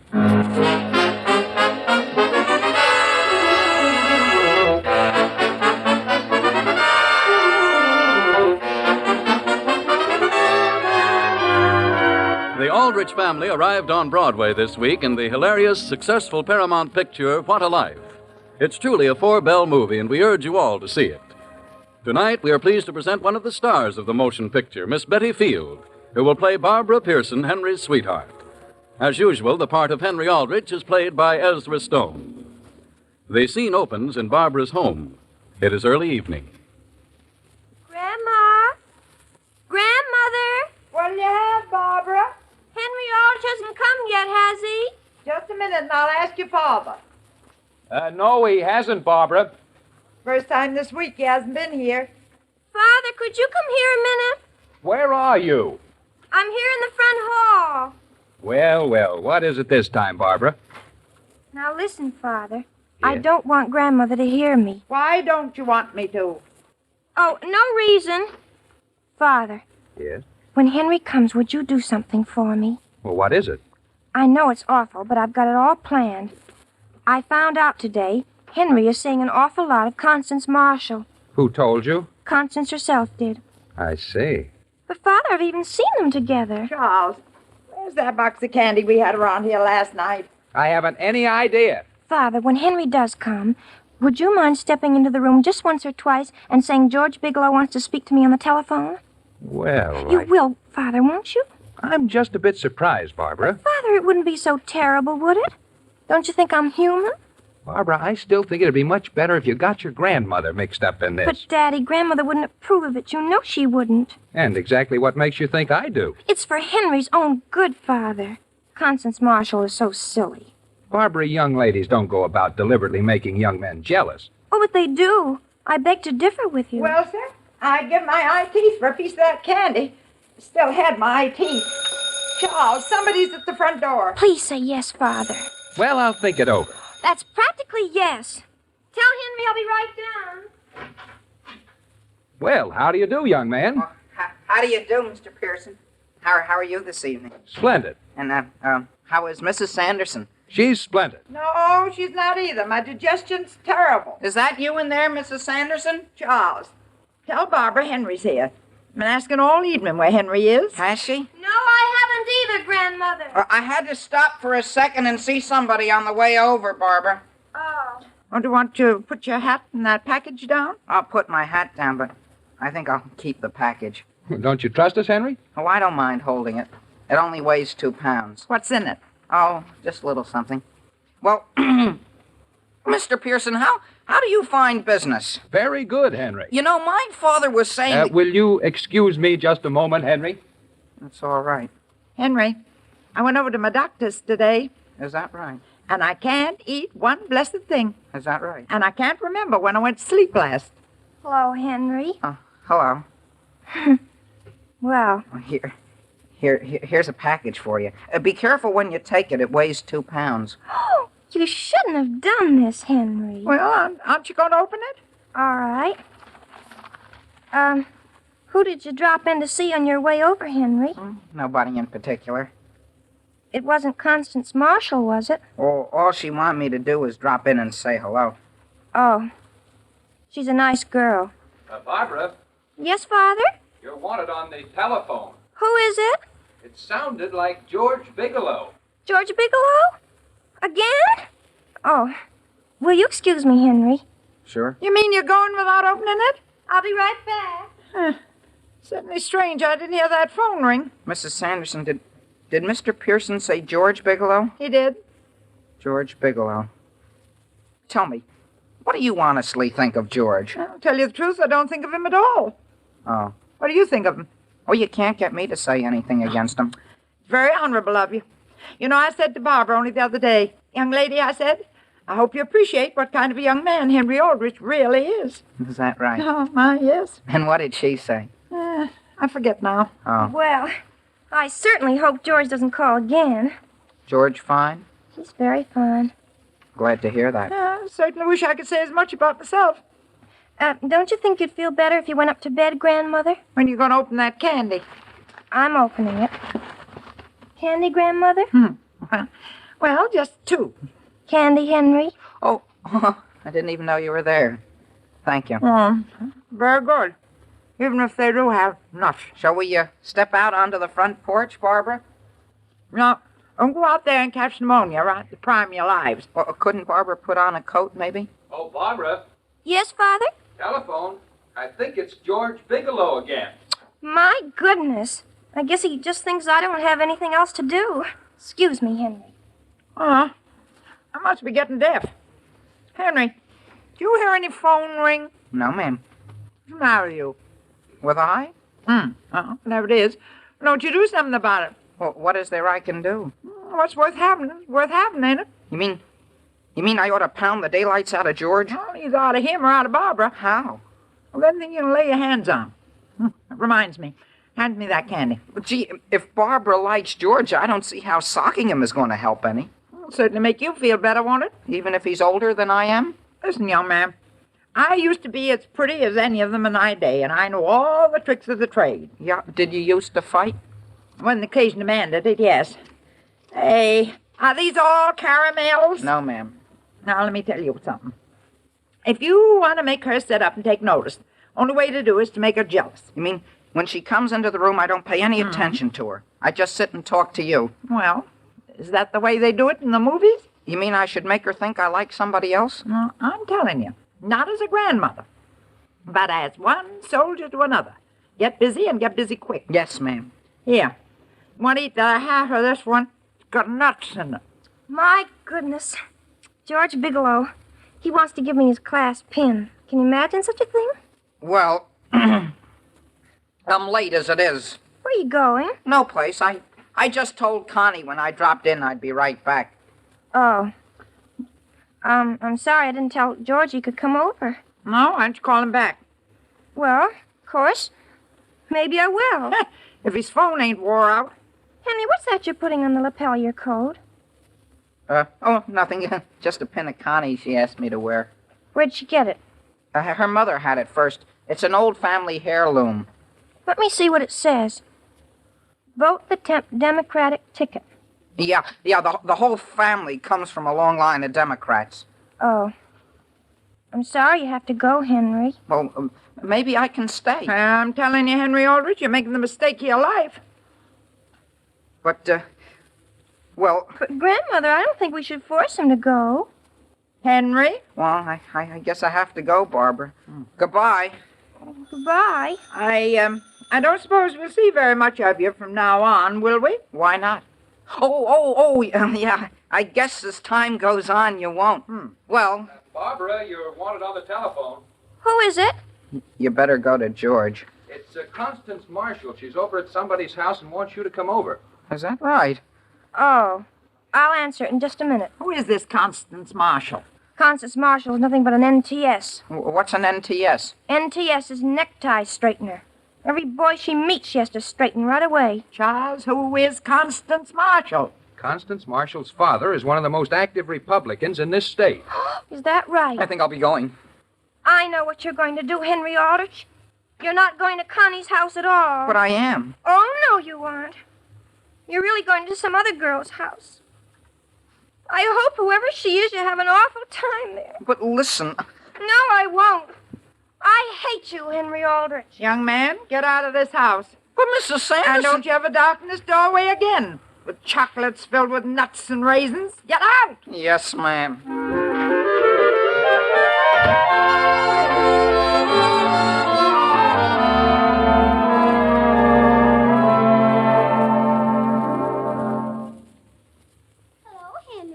Hiya, Constance. Where are you going? No place, just to the grocery store. Henry Aldrich, look at your necktie. I know it's crooked.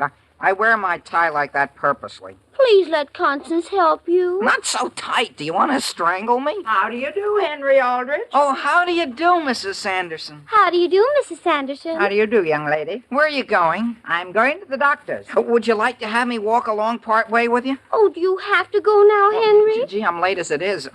Tell you what I wish you'd do, Henry. Stay right where you are. Here? Yes, sir. Barba'll be along just a minute or so. Wish you'd tell her where I've gone. But my mother's waiting for the groceries. Do you want Barbara to walk the streets of this town looking for me? Now, you stay right here, as I tell you to. And you, young lady, you stay here and see he does. Oh, yes, Mrs. Sanderson. And you tell her if I'm out at the doctor's, I'll be right across the street from there getting a bag of candy. Henry Aldrich, look at your hair. Listen, Constance. You know, you could be one of the cutest boys I've ever known. Cute? I'm cute? How do you think I'm cute? Oh, Henry, you've got the cutest lock of hair right up there. What's the matter with her? Every time I push it down, it goes right up. Look at it. Down, up, down, up. How do you do, Henry? Where did you come from, Barbara? No place. Your grandmother wanted me to tell you she's gone to the doctor's. I know where she is. Oh, well, what did she want us to wait here and tell you for? I should like to add, Henry Aldrich, that you are certainly making a spectacle of yourself out here in the street. I am? No self-respecting person would have his hair combed by a girl right out in public. Listen, Barbara, I'll have you know I'll have my hair combed wherever I want. And what George Bigelow said about you is absolutely true. What'd he say about me? Never mind. He said I hope sometime he tells you what he said. Well, what do you know about that? Gee whiz, anybody'd think I'd struck her. Henry, if I were you, I'd never speak to her again. Well, I hope you don't think I'm going to speak to her again. Henry, would you like to come over to my house tonight? Gee whiz, I'd be glad to. I'd be glad to. I think it would do me good. I'll tell you what.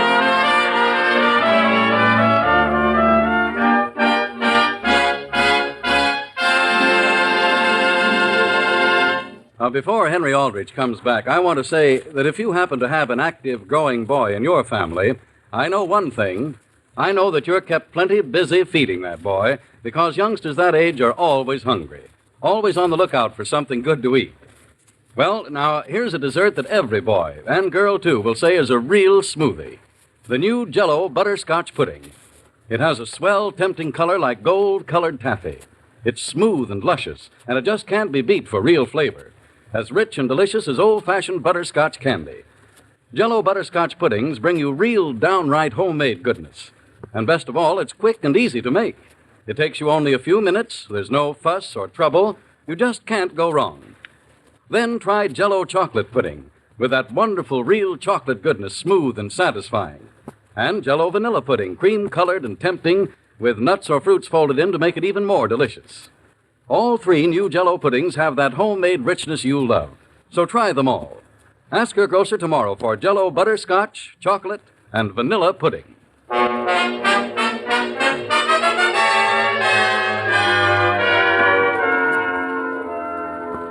Back at the Aldrich home, we find the whole family seated at the breakfast table. Everyone, that is, except Henry.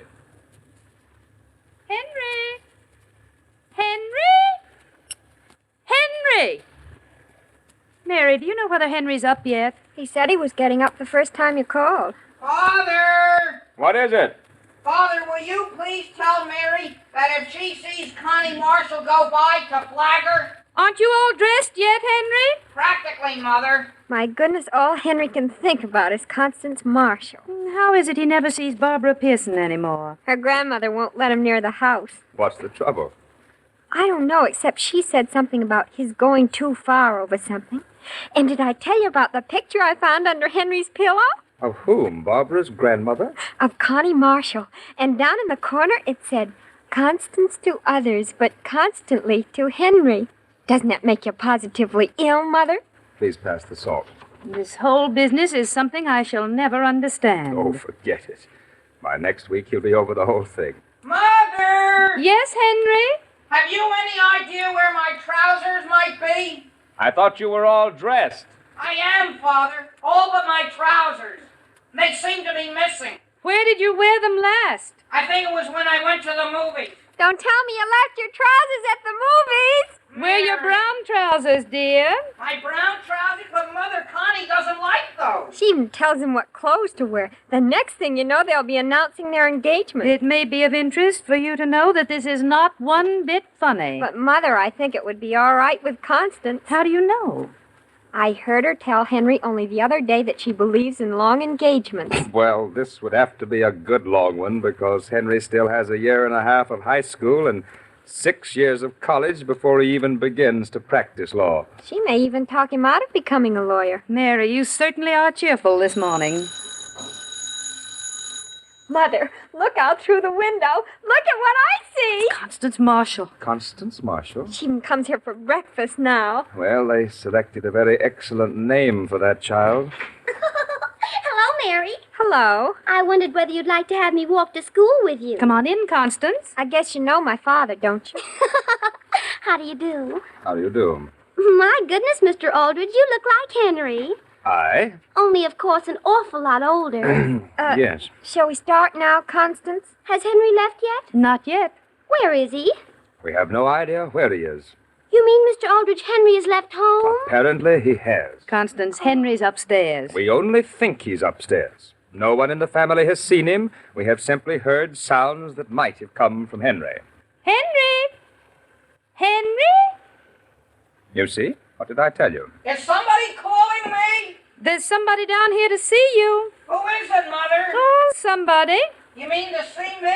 Yes. Oh, I know who it is. It's Stinky Cameron. Hi, Stinky. Henry. I'll be down just as soon as I find my pants. Henry, it's not Stinky, and even if it were, I don't think you should call him that. He doesn't mind. Do you, Stinky? Henry? Father Tonka, come on up and help me find my pants. Henry, you're disgracing the entire family. In fact, it might interest you to know that Constance is down here. Yeah?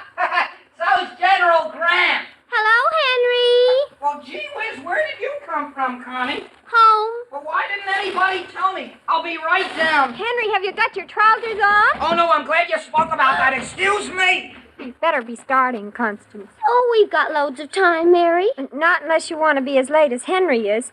Goodbye, Mother. Goodbye, Father. Goodbye, Mary. Goodbye, Mr. Aldrich.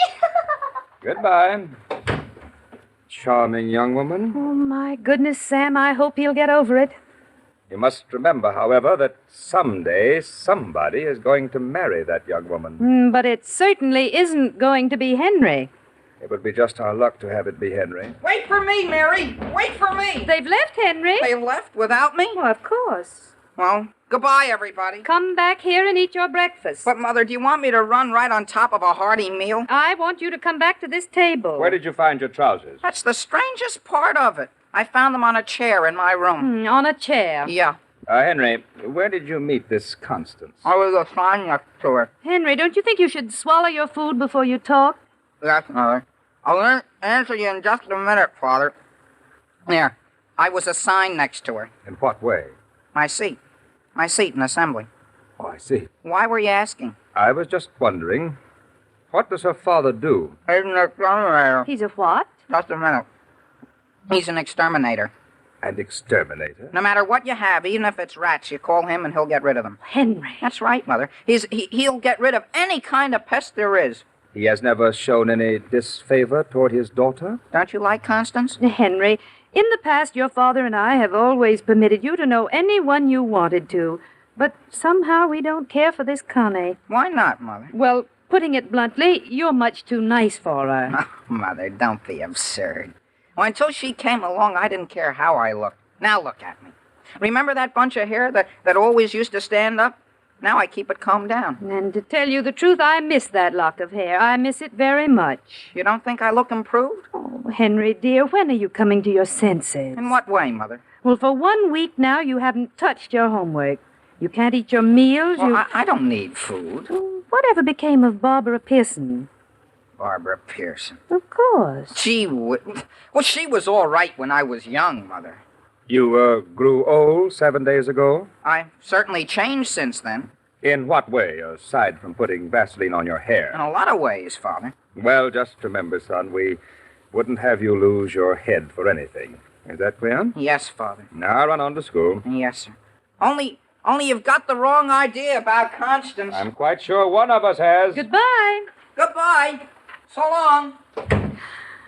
Sam Aldrich, I'm worried sick. Alice, you're worrying about something that's absurd. Sam, I didn't want to say anything about it before. I usually don't read anything that belongs to Henry, but I picked up a note Constance wrote him, and, Sam, she isn't his kind. Why didn't you tell me there was more to it? Well, what I want to know is what we should do. Give him some castor oil and send him to bed. Well, that's what I thought you'd say. I know what I am going to do. What? I'm going to handle this the way the psychologists say a parent should. Now, Alice, if I were you, I wouldn't start fooling around with psychology at a time like this. But it's common sense, Sam. If we forbid his seeing the girl, it's simply a challenge. So the thing for us to do is to tell him that he may see her just as much as he wants to. Which is what he's doing anyhow. But we should invite her to dinner, Sam. Invite her here to dinner? Well, of course. If he sees enough of her, he'll grow tired of her. You hope he will. I'm sure he will. And on next Saturday night, we're having her and some of his other friends here for dinner.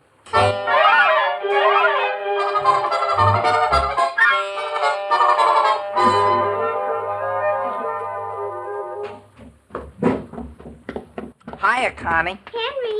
Henry, do you like my dress? Yeah, it's very pretty. I've got to see who's at the door. Oh, I let them in. It was George Bigelow and some other girl. Oh. Henry, let Connie straighten your tie. You always yank it so tight. The other night, I had to go to sleep with it on. Oh, how do you do, Mrs. Aldrich? How do you do, Constance? We're very glad you could come. How do you do? You'll find my family in the living room. Papa has to leave early. I'm sorry to hear that. He's got to go on a big job for somebody. You don't say so. This is the third time he's been there. He just nicely gets them out, and they always come back. Sam, come along. Henry, wait and talk to Connie. Yeah, I've got to go and see my guests. Are they more important than poor little I? No, but I ought to go in and say hello to them. Henry, look at me. Oh, you've got the bluest eyes Connie has ever seen in her life. Yeah? Excuse me for interrupting. Oh. Got something in your eye, Henry? Gee whiz, Mrs. Sanderson. Hello, Henry. Henry, you didn't tell me Barbara was coming. No. Well, I understood this party was for me. I'm going in the other room and tell your mother what I think of it, Henry Aldrich. Henry, I know I shouldn't have come, even if your mother did say I should. But I'm glad to have you. I'm glad to have both of you. Well, I'm not staying. I just came to make sure she got here. Where's your mother? In the next room. I'll just slip in and say hello. See whether maybe there's a little candy around. Well, I see Constance has been fixing your tie again. How can you tell? It looks so nice. Doesn't look like you. No? When I came in, she was just going to straighten your eyes for you, I guess. Wasn't she? Listen, Barbara, please. Henry, would you mind very much if I went home? Henry, aren't you going to come in and join your guests? Yes, Father, we're coming. George Bigelow says he hasn't even seen you. George Bigelow? Henry, I can't go in there. Why not? Because I can't. Please let me go, Henry. But I want you to stay. Henry, I've got to tell you. Those telephone calls I had from George, they weren't from George at all. Well, who were they from? Nobody. I just did it to make you jealous. Was that your grandmother's idea? No. It was mine. Wasn't it ridiculous? Barbara, come in here. They got cakes with every kind of icing you can think of. No. Henry, your mother wants you. I'll be there. She wants you now, right away. Yeah, but can't she wait a second? No. Now then, young lady, if you want Henry Aldrich, you will stay here where you can keep an eye on him. I'm not going to stay. You want to upset me even more than I already am? I can't help it. I'm going home. Barbara, wait. No. Oh, you've got to come in, dear. It wouldn't be a party without you. Why not? For any number of reasons. But look at my eyes. They're a sight. Tears, my dear, only make you prettier. I know from experience. Do you really think so?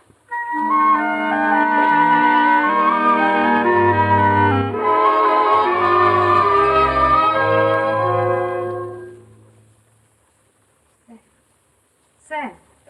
Well? You been asleep yet? Of course. I've been thinking about that party. And you said I didn't understand psychology. Well, I didn't say that. I said you were taking a gamble. Just think we won't have to worry about that awful Constance Marshall or the idea of Henry's ever giving up law or getting engaged before he leaves high school. I guess sure. Things usually work out for the best. Just Provided naturally. you give him a little assistance. By the way, have you heard Henry come in yet? Don't believe I have. Oh, my goodness, what time is it? It's, by the clock on the bureau, it's 10 minutes to 2. Sam Aldrich, Henry has never stayed out this late before in his life. I thought you weren't going to worry anymore. Oh! Henry, is that you? Yes. Where have you been, Henry? No place. I just walked home with Barbara, and then I had to wait until her grandmother went to bed. Come in here and say good night to us. I want to thank you for the swell party. Barbara said she had a very nice time. Sit down here on the edge of the bed. Henry, you're sitting right on my ankle. I'm sorry, Father. I didn't know it was there. Where did you think it would be? Henry, move your head over toward the light from the door. What for? Oh, Henry, I could almost cry. Why? That old lock of hair. It's standing straight up again. Yeah. She lets me wear my necktie so I can breathe, too. Mother, would you mind my asking right from the shoulder? What, dear? Well, would you and Father be disappointed if I didn't study 6 years to become a lawyer? Why not? Oh, no particular reason, Father. I was just asking. Henry Aldrich, you aren't thinking of getting married, are you? Oh, no, Mother, no. We think you should wait until you're at least through high school. Don't you? Well, Alice, you certainly understand psychology.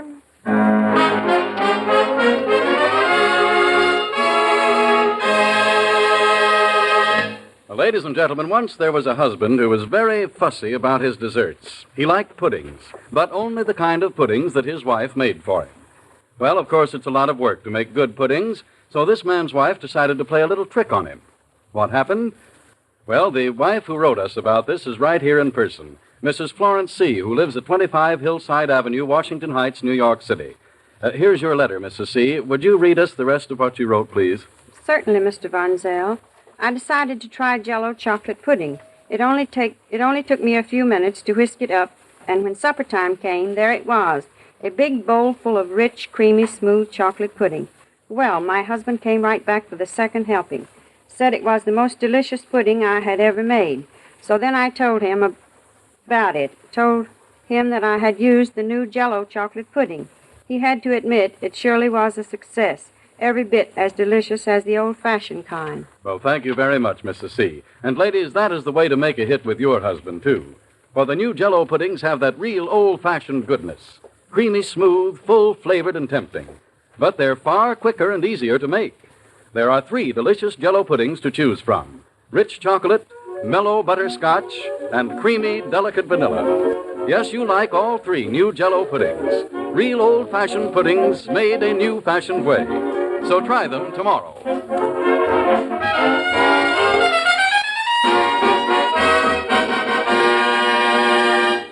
Barbara, Yes, Henry. are you sure your grandmother's gone to bed? Thank heavens she has. Well, do you mind my asking you something?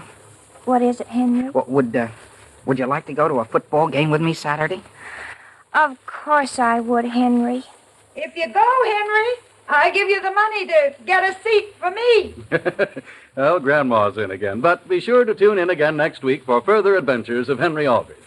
The Aldrich Family, starring Ezra Stone, is written by Clifford Goldsmith. Tonight's special guest was Betty Field, star of the stage and screenplay What a Life. And she'll be back with us again next week. Original music is composed and conducted by Jack Miller.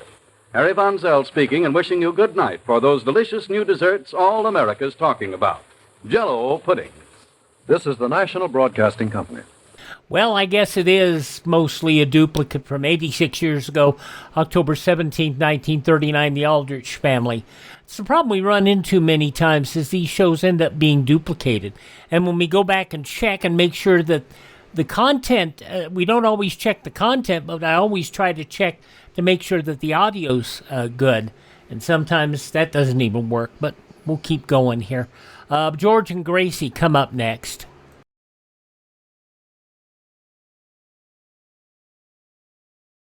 This is Peter Hallas. As senior editor of the Hungarian desk at Radio Free Europe, I write and edit material destined for an audience still living behind barbed wire. I know those people, for I was one of them. I escaped to freedom in 1956, but there are millions still in captivity. Radio Free Europe keeps them in touch with the world outside. Keep RFE on the air with contributions to Crusade for Freedom. Well, here's hoping I haven't screwed this one up, too. This is an episode of the Burns and Allen Show, 81 years ago, October 17th, 1944. A Fender problem, and did George do it or not? Well, hello. Come right in.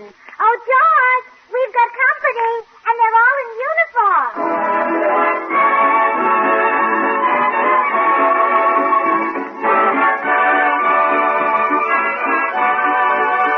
This is Bill Goodwin, inviting all you servicemen and women to enjoy another pleasant visit with George Burns and Gracie Allen, our tenor Jimmy Cash, and Felix Mills and his orchestra. And now, meet the people who live in the Burns house, George and Gracie. Oh, Mrs. Regan, I just remembered something. I'm completely broke. Could you... I'd be glad to lend you some, Cushla, but I'm in the same fix myself. I sent the last penny I had to my brother, so he could get himself some glasses. Oh, how sweet. Yes. The poor fellow got tired of drinking out of bottles. Well,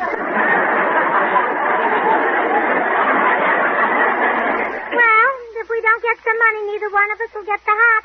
Oh, if only Mr. Byrne weren't so tight, sisters. Oh, Mrs. Regan, George is a big spender. When we were in vaudeville together, we used to pool our salaries. And many's the week he spent so much money on me that we got clear down to his salary. Then why not ask him for money to buy the hat? I did. But he wouldn't give it to me because I've already overspent my budget. Oh, why don't you try a bit of Blarney? You mean flatter the little rascal? Sure. Flattery will work on any red-blooded man. It might even work on your husband. Oh, Mrs. Regan, that's a wonderful idea. I'll get the money if... Here he comes down the stairs. Good morning, Mrs. Regan. Good morning, Gracie. George, don't move. Huh? Stand there and let me look at you. Oh, you're so incredibly handsome.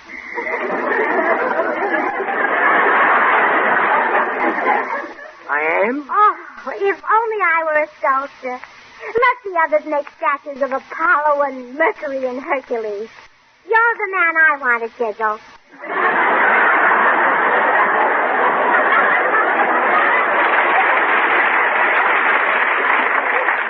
Oh, Gracie, I didn't... How do they ever pack so much man into one body? When I stop and realize that you're mine, all mine, it just frightens me. Oh, honey. How does great, big, gorgeous, attractive you ever come to marry itty-bitty, gorgeous, attractive me? Look, Gracie. Oh, come on, hot lips. Tell me you love me. I love you. Oh, now, put some feeling into it. I love you. Do you really, darling? Yes. That's good. George. No, you can't have the hat. But, George.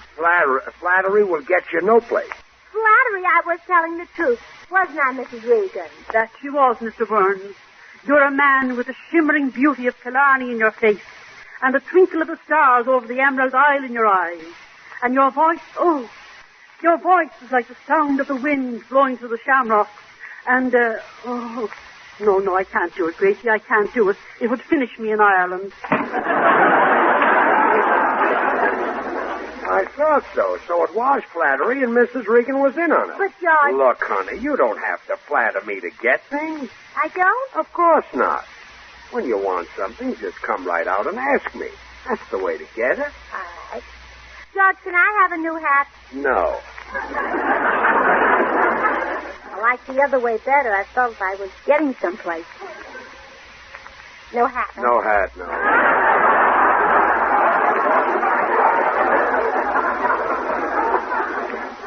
George, why don't you want to buy me a new hat? Because you always get such ridiculous, outlandish hats. I do not. You do, too. What would you say if I came home with a derby that had a flagpole sticking through the crown and 2 toy Jeeps racing around the brim? George, that sounds darling. Where did you see it? Oh, stop.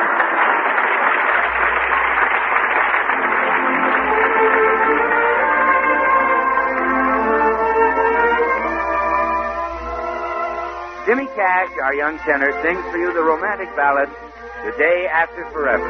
Jimmy?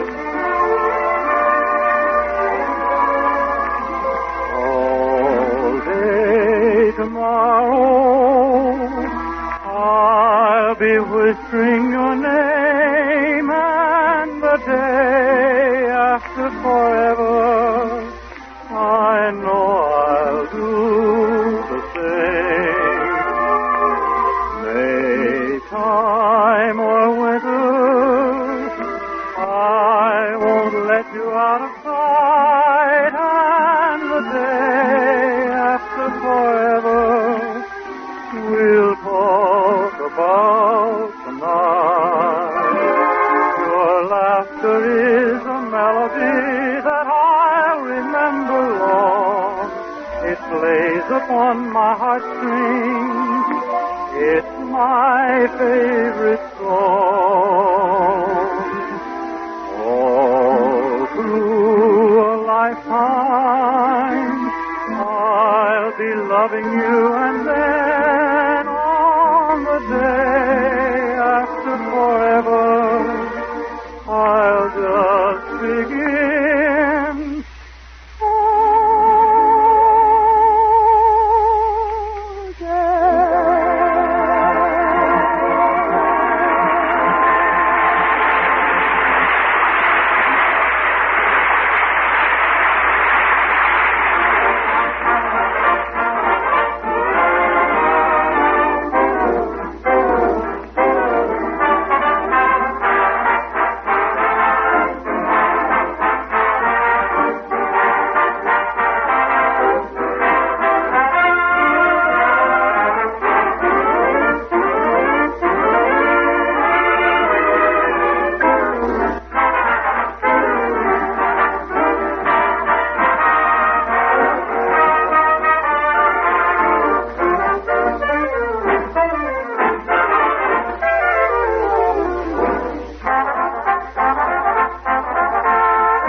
I've been thinking about what I did, and I want to apologize. What did you do? Oh, I deliberately flattered you to try to get a new hat. I feel stupid ashamed of myself. Oh, don't feel so. Oh, it was a low, mean, vulgar thing to do. Oh, honey. I hate myself for such sneaking, underhanded, vile trickery. I didn't mind. I'll tell you something. It's almost worked. One more compliment, and I'd have given in. You're incredibly handsome, All George. right. That's no way to get things. Ah, you're right, George. Flattery never works. Now, let's say, for an example, that I wanted to ask you to let me use the car this morning. Don't waste your breath. The last time you had the car, you got a ticket for parking in front of a fire plug. Parking? That policeman ought to be ashamed. All I did was stop for a wave, and he gave me a ticket. That does seem unfair. Where did you stop for the wave? At my regular beauty shop. forget about the car. Oh, I'm not asking for it, but if I were asking for it, I'd forget flattery and just appeal to your intelligence. Right. Because you're too clever for flattery. Certainly. The way to appeal to a busy, brainy man like you is to just ask for the car honestly, and you'll say, well, sure, Gracie, take it. Absolutely. Oh, thank you, John. Now, wait a Now, you promised. Look, honey, I don't mind you taking the car when it's necessary, but you're not a good driver. Harry Morton next door says you ruined his elm tree backing out of the driveway. Oh, that's the man for you, exaggerating. I ran over one teensy tiny little branch clear at the top of the tree.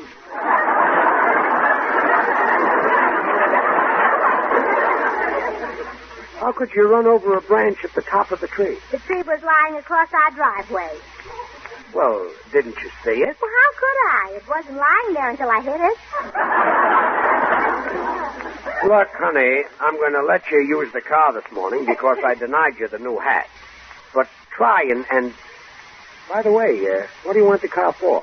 Well, I want to buy some bananas and some cherries and avocados and some vegetables and maybe a pheasant. Well, that sounds like essential marketing. Sure, and I'll eat some money. Okay, here you are. And now, honey, drive carefully.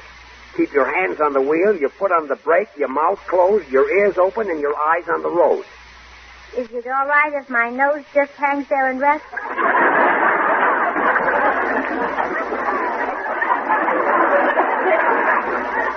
Never mind being flipped. Just see that you have the car back here by noon without a scratch on it. All right, dear.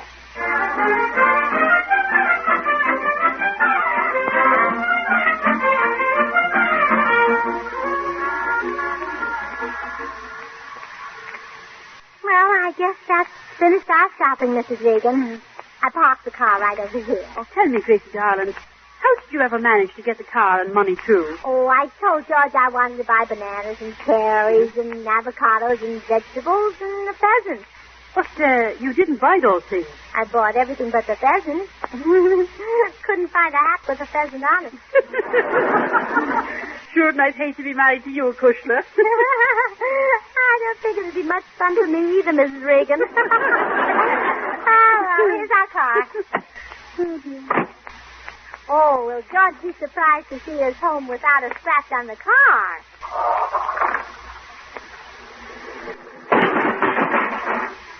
Did you see that?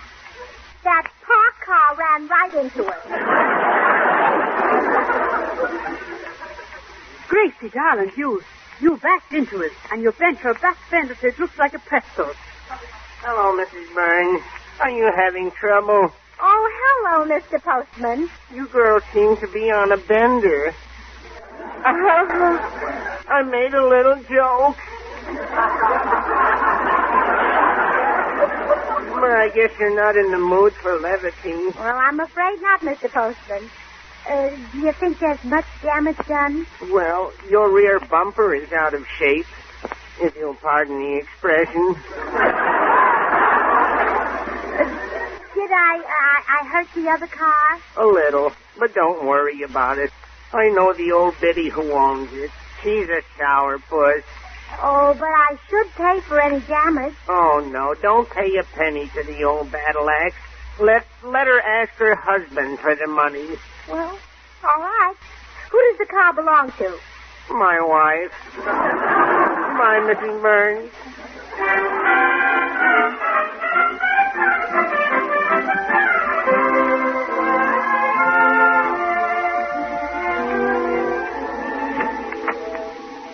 Well, Gracie, I backed the car into the garage for you. Oh, thank you, Bill.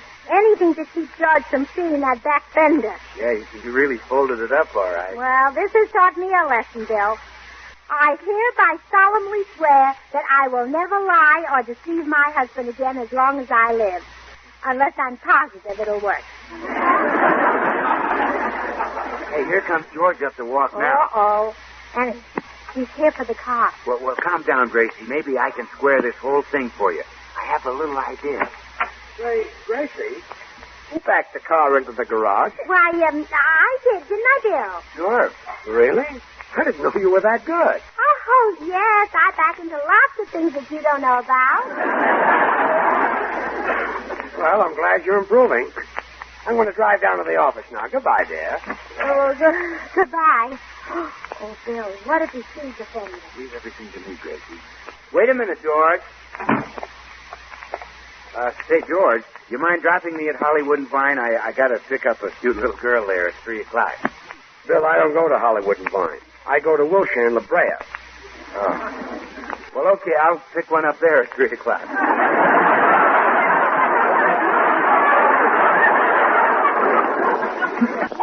Get in, Bill. Hold it, George. Hold it. What's the matter? Well, you're running right into the side of the garage. Back up. Huh? Come on, back up, back up. Okay. More, George, more. Come on. Farther. Oh! You smashed the whole back end of the car.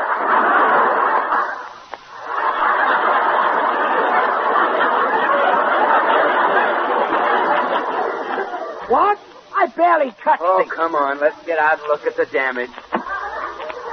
Oh, murder, George. Look what you've done. Gee, I can't believe it.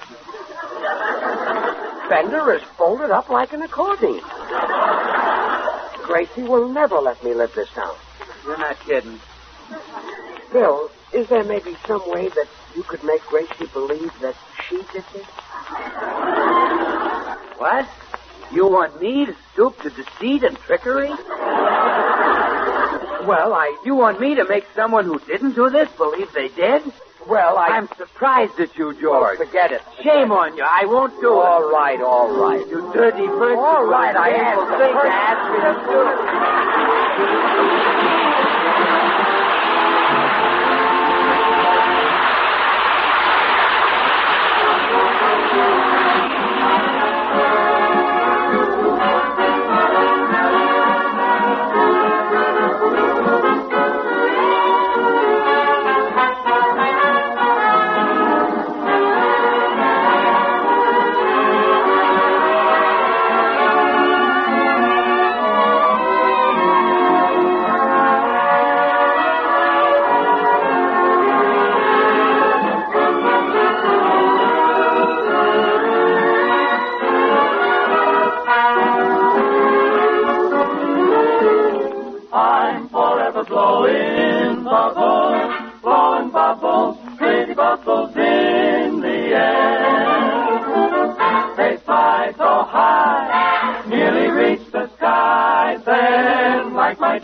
I'm in an awful spot. After me lecturing Gracie about her driving, she finds out I smashed this Fender. I'm a dead duck. Well, take it easy, George. I'm the only one who knows. I'm the only one who could tell her. And you wouldn't tell her, would you, Bill? Would you, Bill? Bill, look at me. Bill, old pal. George, and I've been thinking maybe we should make a few changes in your radio program. Look, Bill, I'm not going to let you or anybody else take over my program. I've worked hard to get where I am. I struggled, I starved, but I finally made it. I achieved success. You married Gracie? Yes, I do. No. Well, now, what if I tell her about the Fender, huh? Well, I'm going to tell her myself. If she loves me, she'll forgive me. I'm going right in now and confess everything.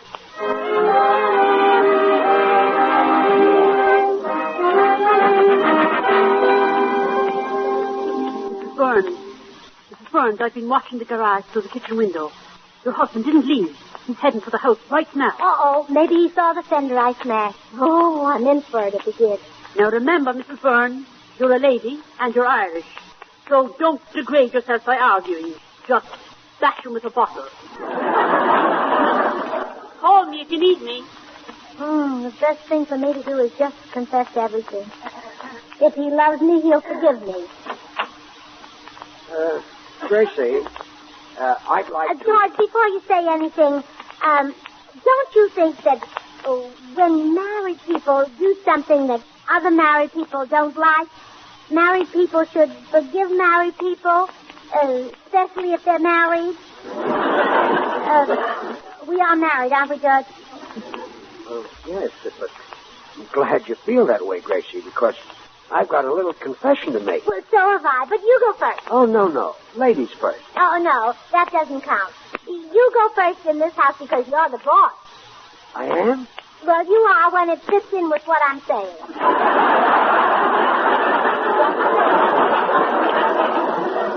Well, I'll make my confession, then you make your confession. Ah. I smashed the fender on the car. Well, now for mine. You what? I backed up and smashed the fender. Oh, you did, huh? Yeah, and now I feel better because I've confessed and you'll forgive me.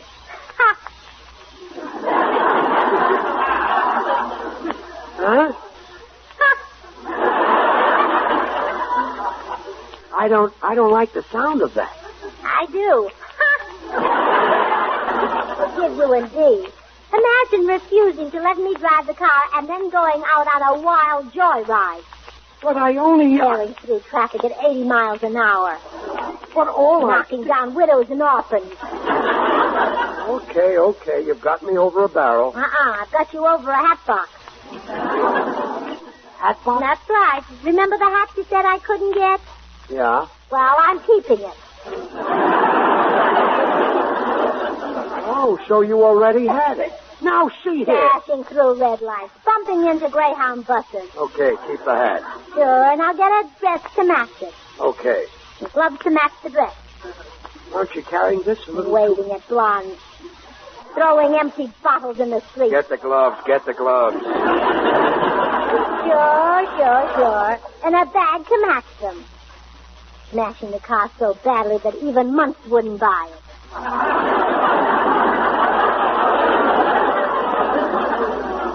I didn't say anything. No, I just threw that in for the shoes I'm getting to match the bag. Oh. Well, answer the door, Barney Oldfield. Yes, dear. Well, hurry up, Los Angeles driver. Yes, dear. Good afternoon, Mr. Burns. Here's your mail. Thanks, Mr. Postman. My goodness, you sound low. Having trouble with your wife? Yes. Oh, me too. Women are beasts, aren't they? But we men are so gullible. Along comes a pretty face and we're hooked. Yep. Come to think of it, I haven't even got that excuse. Oh, well, I guess you're happy that your wife wasn't hurt in the accident this morning. The what? Oh, it wasn't serious. She just backed into my wife's car and crumpled your fender. Gracie crumpled the fender? Yes. I always say that it takes a woman to be a woman driver. You're so right. Well, goodbye, Mr. Postman. Goodbye, Mr. Burns. Remember, keep smiling.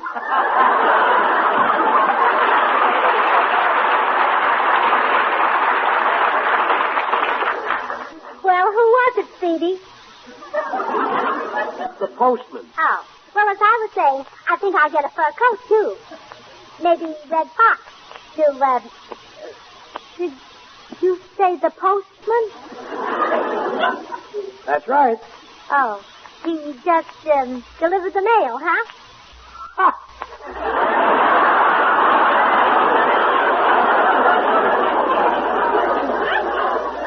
Guess he didn't. A fine thing. So you and Bill try to put one over on me. Yes, dear. You ought to be ashamed of yourself. Yes, dear. You take me for a complete idiot? Yes, dear. And that hat goes back to the store. It goes back? Yes. All right, dear. If you say so. Oh, now, honey, don't cry. I can't stand to see you cry. You'll dry your tears. You can keep the hat. You really? Sure, honey. Now, why didn't I think of this method in the first place?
Forces Radio Service. Yeah, that was Gracie. That was the thing she did at Carnegie Hall, the Concerto for One Finger. George Burns' Gracie Allen, 81 years ago, October 17, 1944. Here on Classic Radio Theater with Wyatt Cox. We'll check in with David and Claudia next.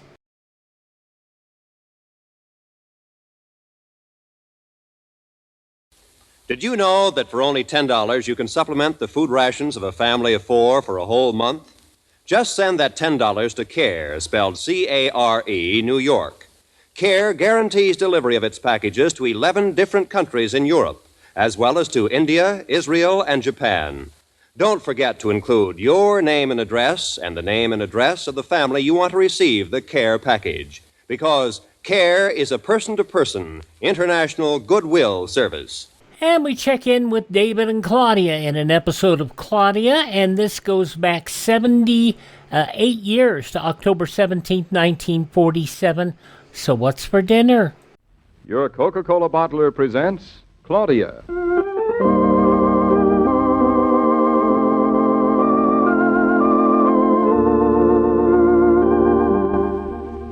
Claudia, based on the original stories by Rose Franken. Brought to you transcribed Monday through Friday by your friendly neighbor who bottles Coca-Cola. Relax, and while you're listening, refresh yourself. Have a Coke.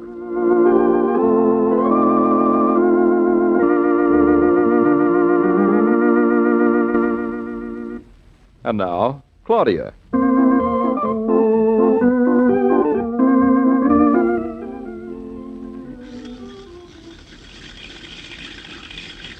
Say, Bertha, we haven't got much time left, have we? Mr. Norton will be home soon. I don't want him to see this, remember? We don't need more time, Mrs. Norton. Almost it is ready to go into the mold.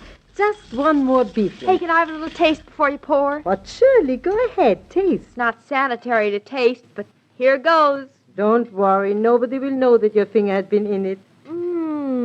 I didn't know salmon mousse could be so good. I wish I knew how to make it. Now you know it, yeah? Now I know it, no. Mr. Norton, he likes salmon mousse? He doesn't like salmon. Mama doesn't either. Neither does Fritz. I make a mousse for Fritz, too. All mixed up, he doesn't know what it is. He eats it. Mr. Norton won't know what it is either, and he'll love it. Here, let me wash that pan for you. It's all washed already. Bertha, you're marvelous. If I boil one egg, the whole kitchen gets involved. When you have cooked so long as I have, 30 years, you will know so much, too. Oh, I never will. I'm not the efficient type. Mama's been trying to teach me for ages. How do you two do it? I try to explain.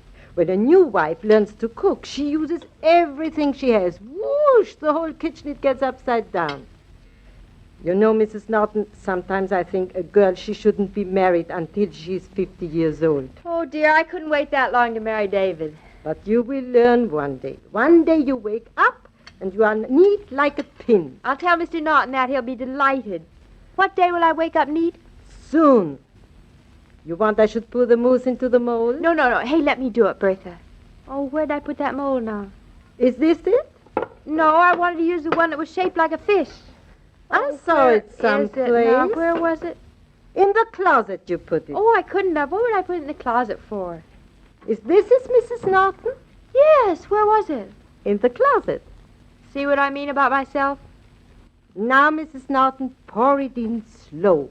And just before your dinner party, I will bring up the filling. Bertha, what would I do without you? Oh, fine. You would do fine. Oh, we would do without salmon mousse. That's one sure thing.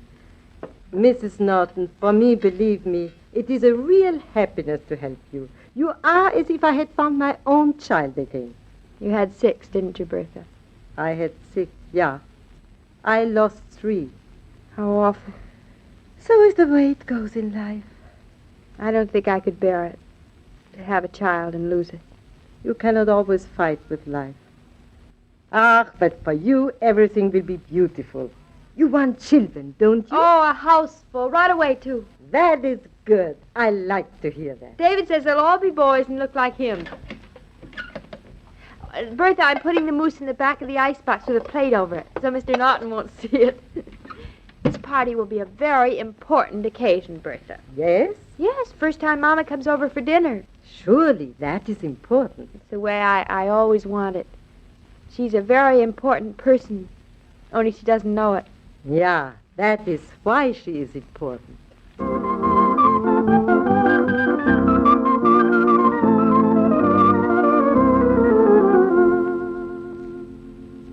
Have you seen my pipe, Claudia? It's in the living room, David, on the table next to the desk chair.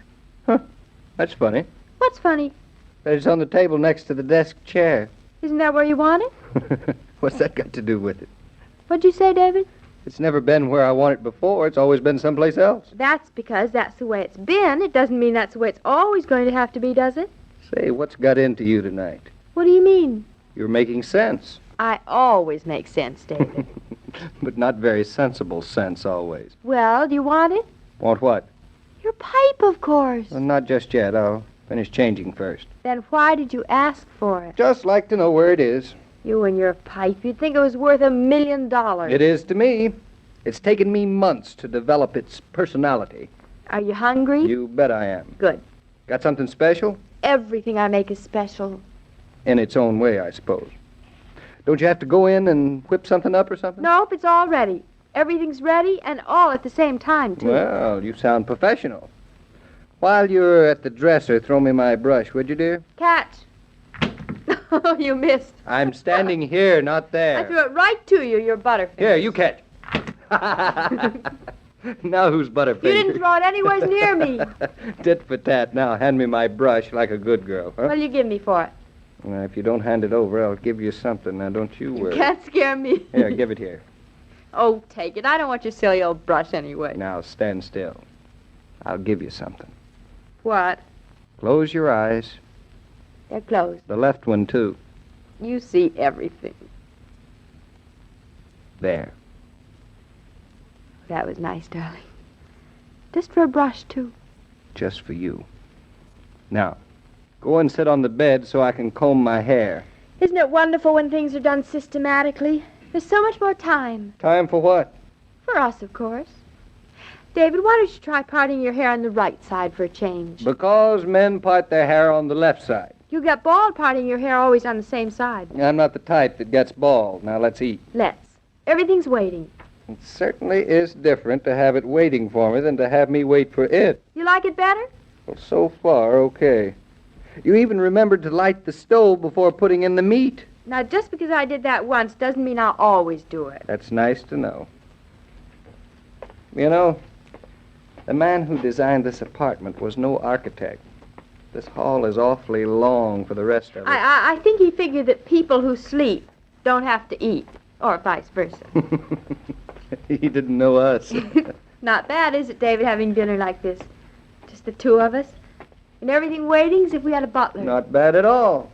Wouldn't mind doing it every night, even. I might get bored, though. It's too simple. You're right. Not enough excitement. Maybe we ought to dress for dinner. No. Tomorrow night, when your mother comes, I'll wear that new tie you bought me. Well, here we are, Mr. Naughton. Hope you enjoy your dinner. Same to you, Mrs. Naughton.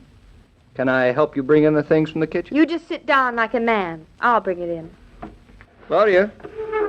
Table's not set. Of course it is. All I see is a knife and fork. What else do we need? Ants if it's a picnic.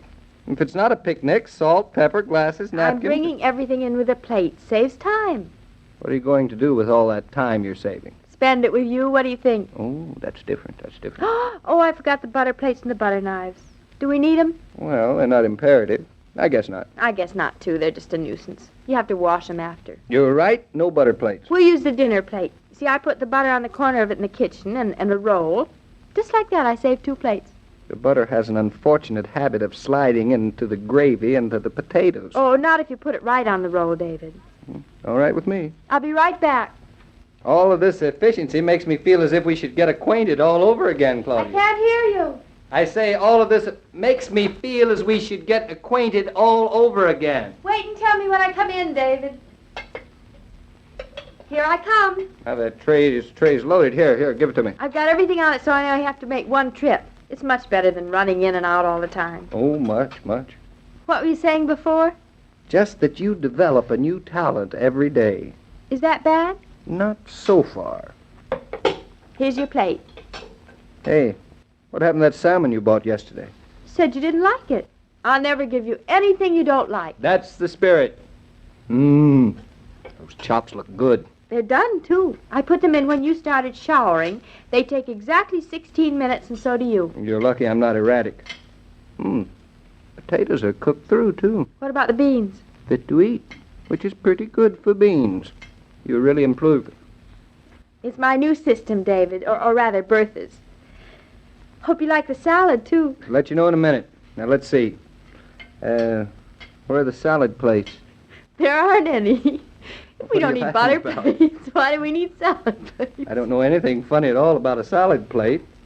Now, We here. have butter. Why do we need salad? We eat it on the same plate. Afterwards. Afterwards what? Afterwards, we're through eating what's on the plate now. But, darling, chops and beans and potatoes don't mix with salad dressing. David, you're upsetting my whole system.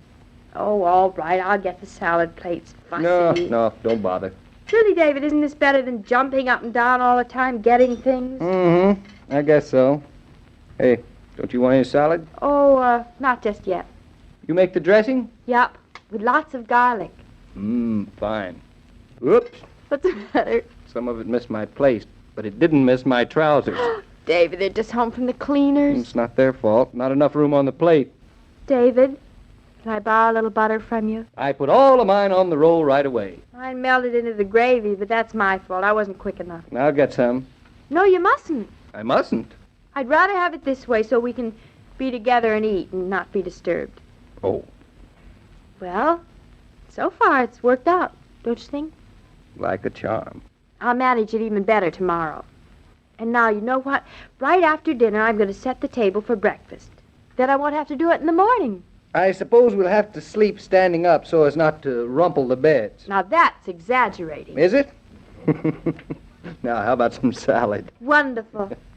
No, I guess I don't want any after all. Delicious. Lots of garlic. Too much gravy in my plate. I'll have to do without. Suit yourself. Smells wonderful, but... No, That settles it. David, where are you going? Stop. I'll eat it with the gravy. Hey, David, are you all right? I was bringing you a salad plate. Oh, here, let me help you pick up the Hey, pieces. don't cut yourself again. Careful, you'll hit your head on the corner of the table. Oh, darling, move did. over. Let me see. Where? There? Oh, Kind of nice here under the table, yes, isn't it? but not very efficient of me to drop that plate. I forgive you. Don't be greedy. Let me help. Sure, I'll let you help. It's fun picking up a salad plate together, isn't it? It's fun eating off a salad plate together, too. It's even fun washing a salad plate together. As a matter of fact, I'd rather do things together, I think, than to be so busy trying not to do them at all. Wouldn't you, dear? You think I got a little over-efficient too quick, maybe? You think I got a little over-hasty with that salad plate, maybe? David Naughton, I could wring your neck breaking a perfectly good salad plate just so you could point a moral. Just so we could be together under the kitchen table.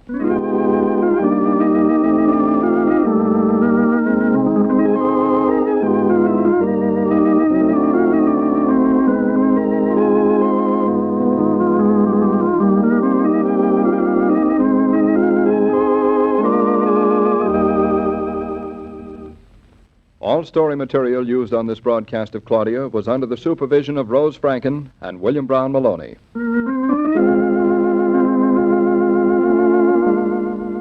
When you're planning a party, less fuss means more fun. And that's why an experienced hostess always has a good supply of Coca-Cola on hand. That's an easy rule to follow now, because there's more Coke available. Keep an ample supply in your refrigerator, and you'll always have gracious hospitality ready and waiting for your guests. Every day, Monday through Friday, Claudia comes to you transcribed with the best wishes of your friendly neighbor who bottles Coca-Cola. So listen again Monday at the same time. And now this is Joe King saying au revoir, and remember, whoever you are, whatever you do, wherever you may be, when you think of refreshment, think of Coca-Cola. For ice-cold Coca-Cola makes any pause the pause that refreshes.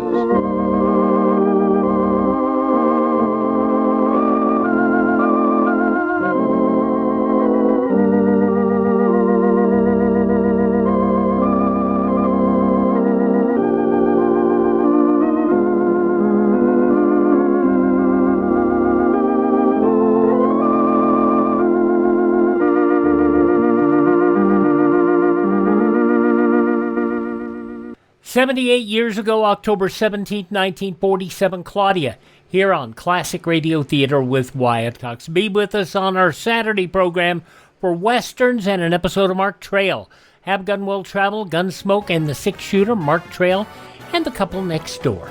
That's all coming up on Saturday, and we will see you tomorrow. Be with us. I'm Wyatt Cox, and this has been Classic Radio Theater. Have yourself a great weekend.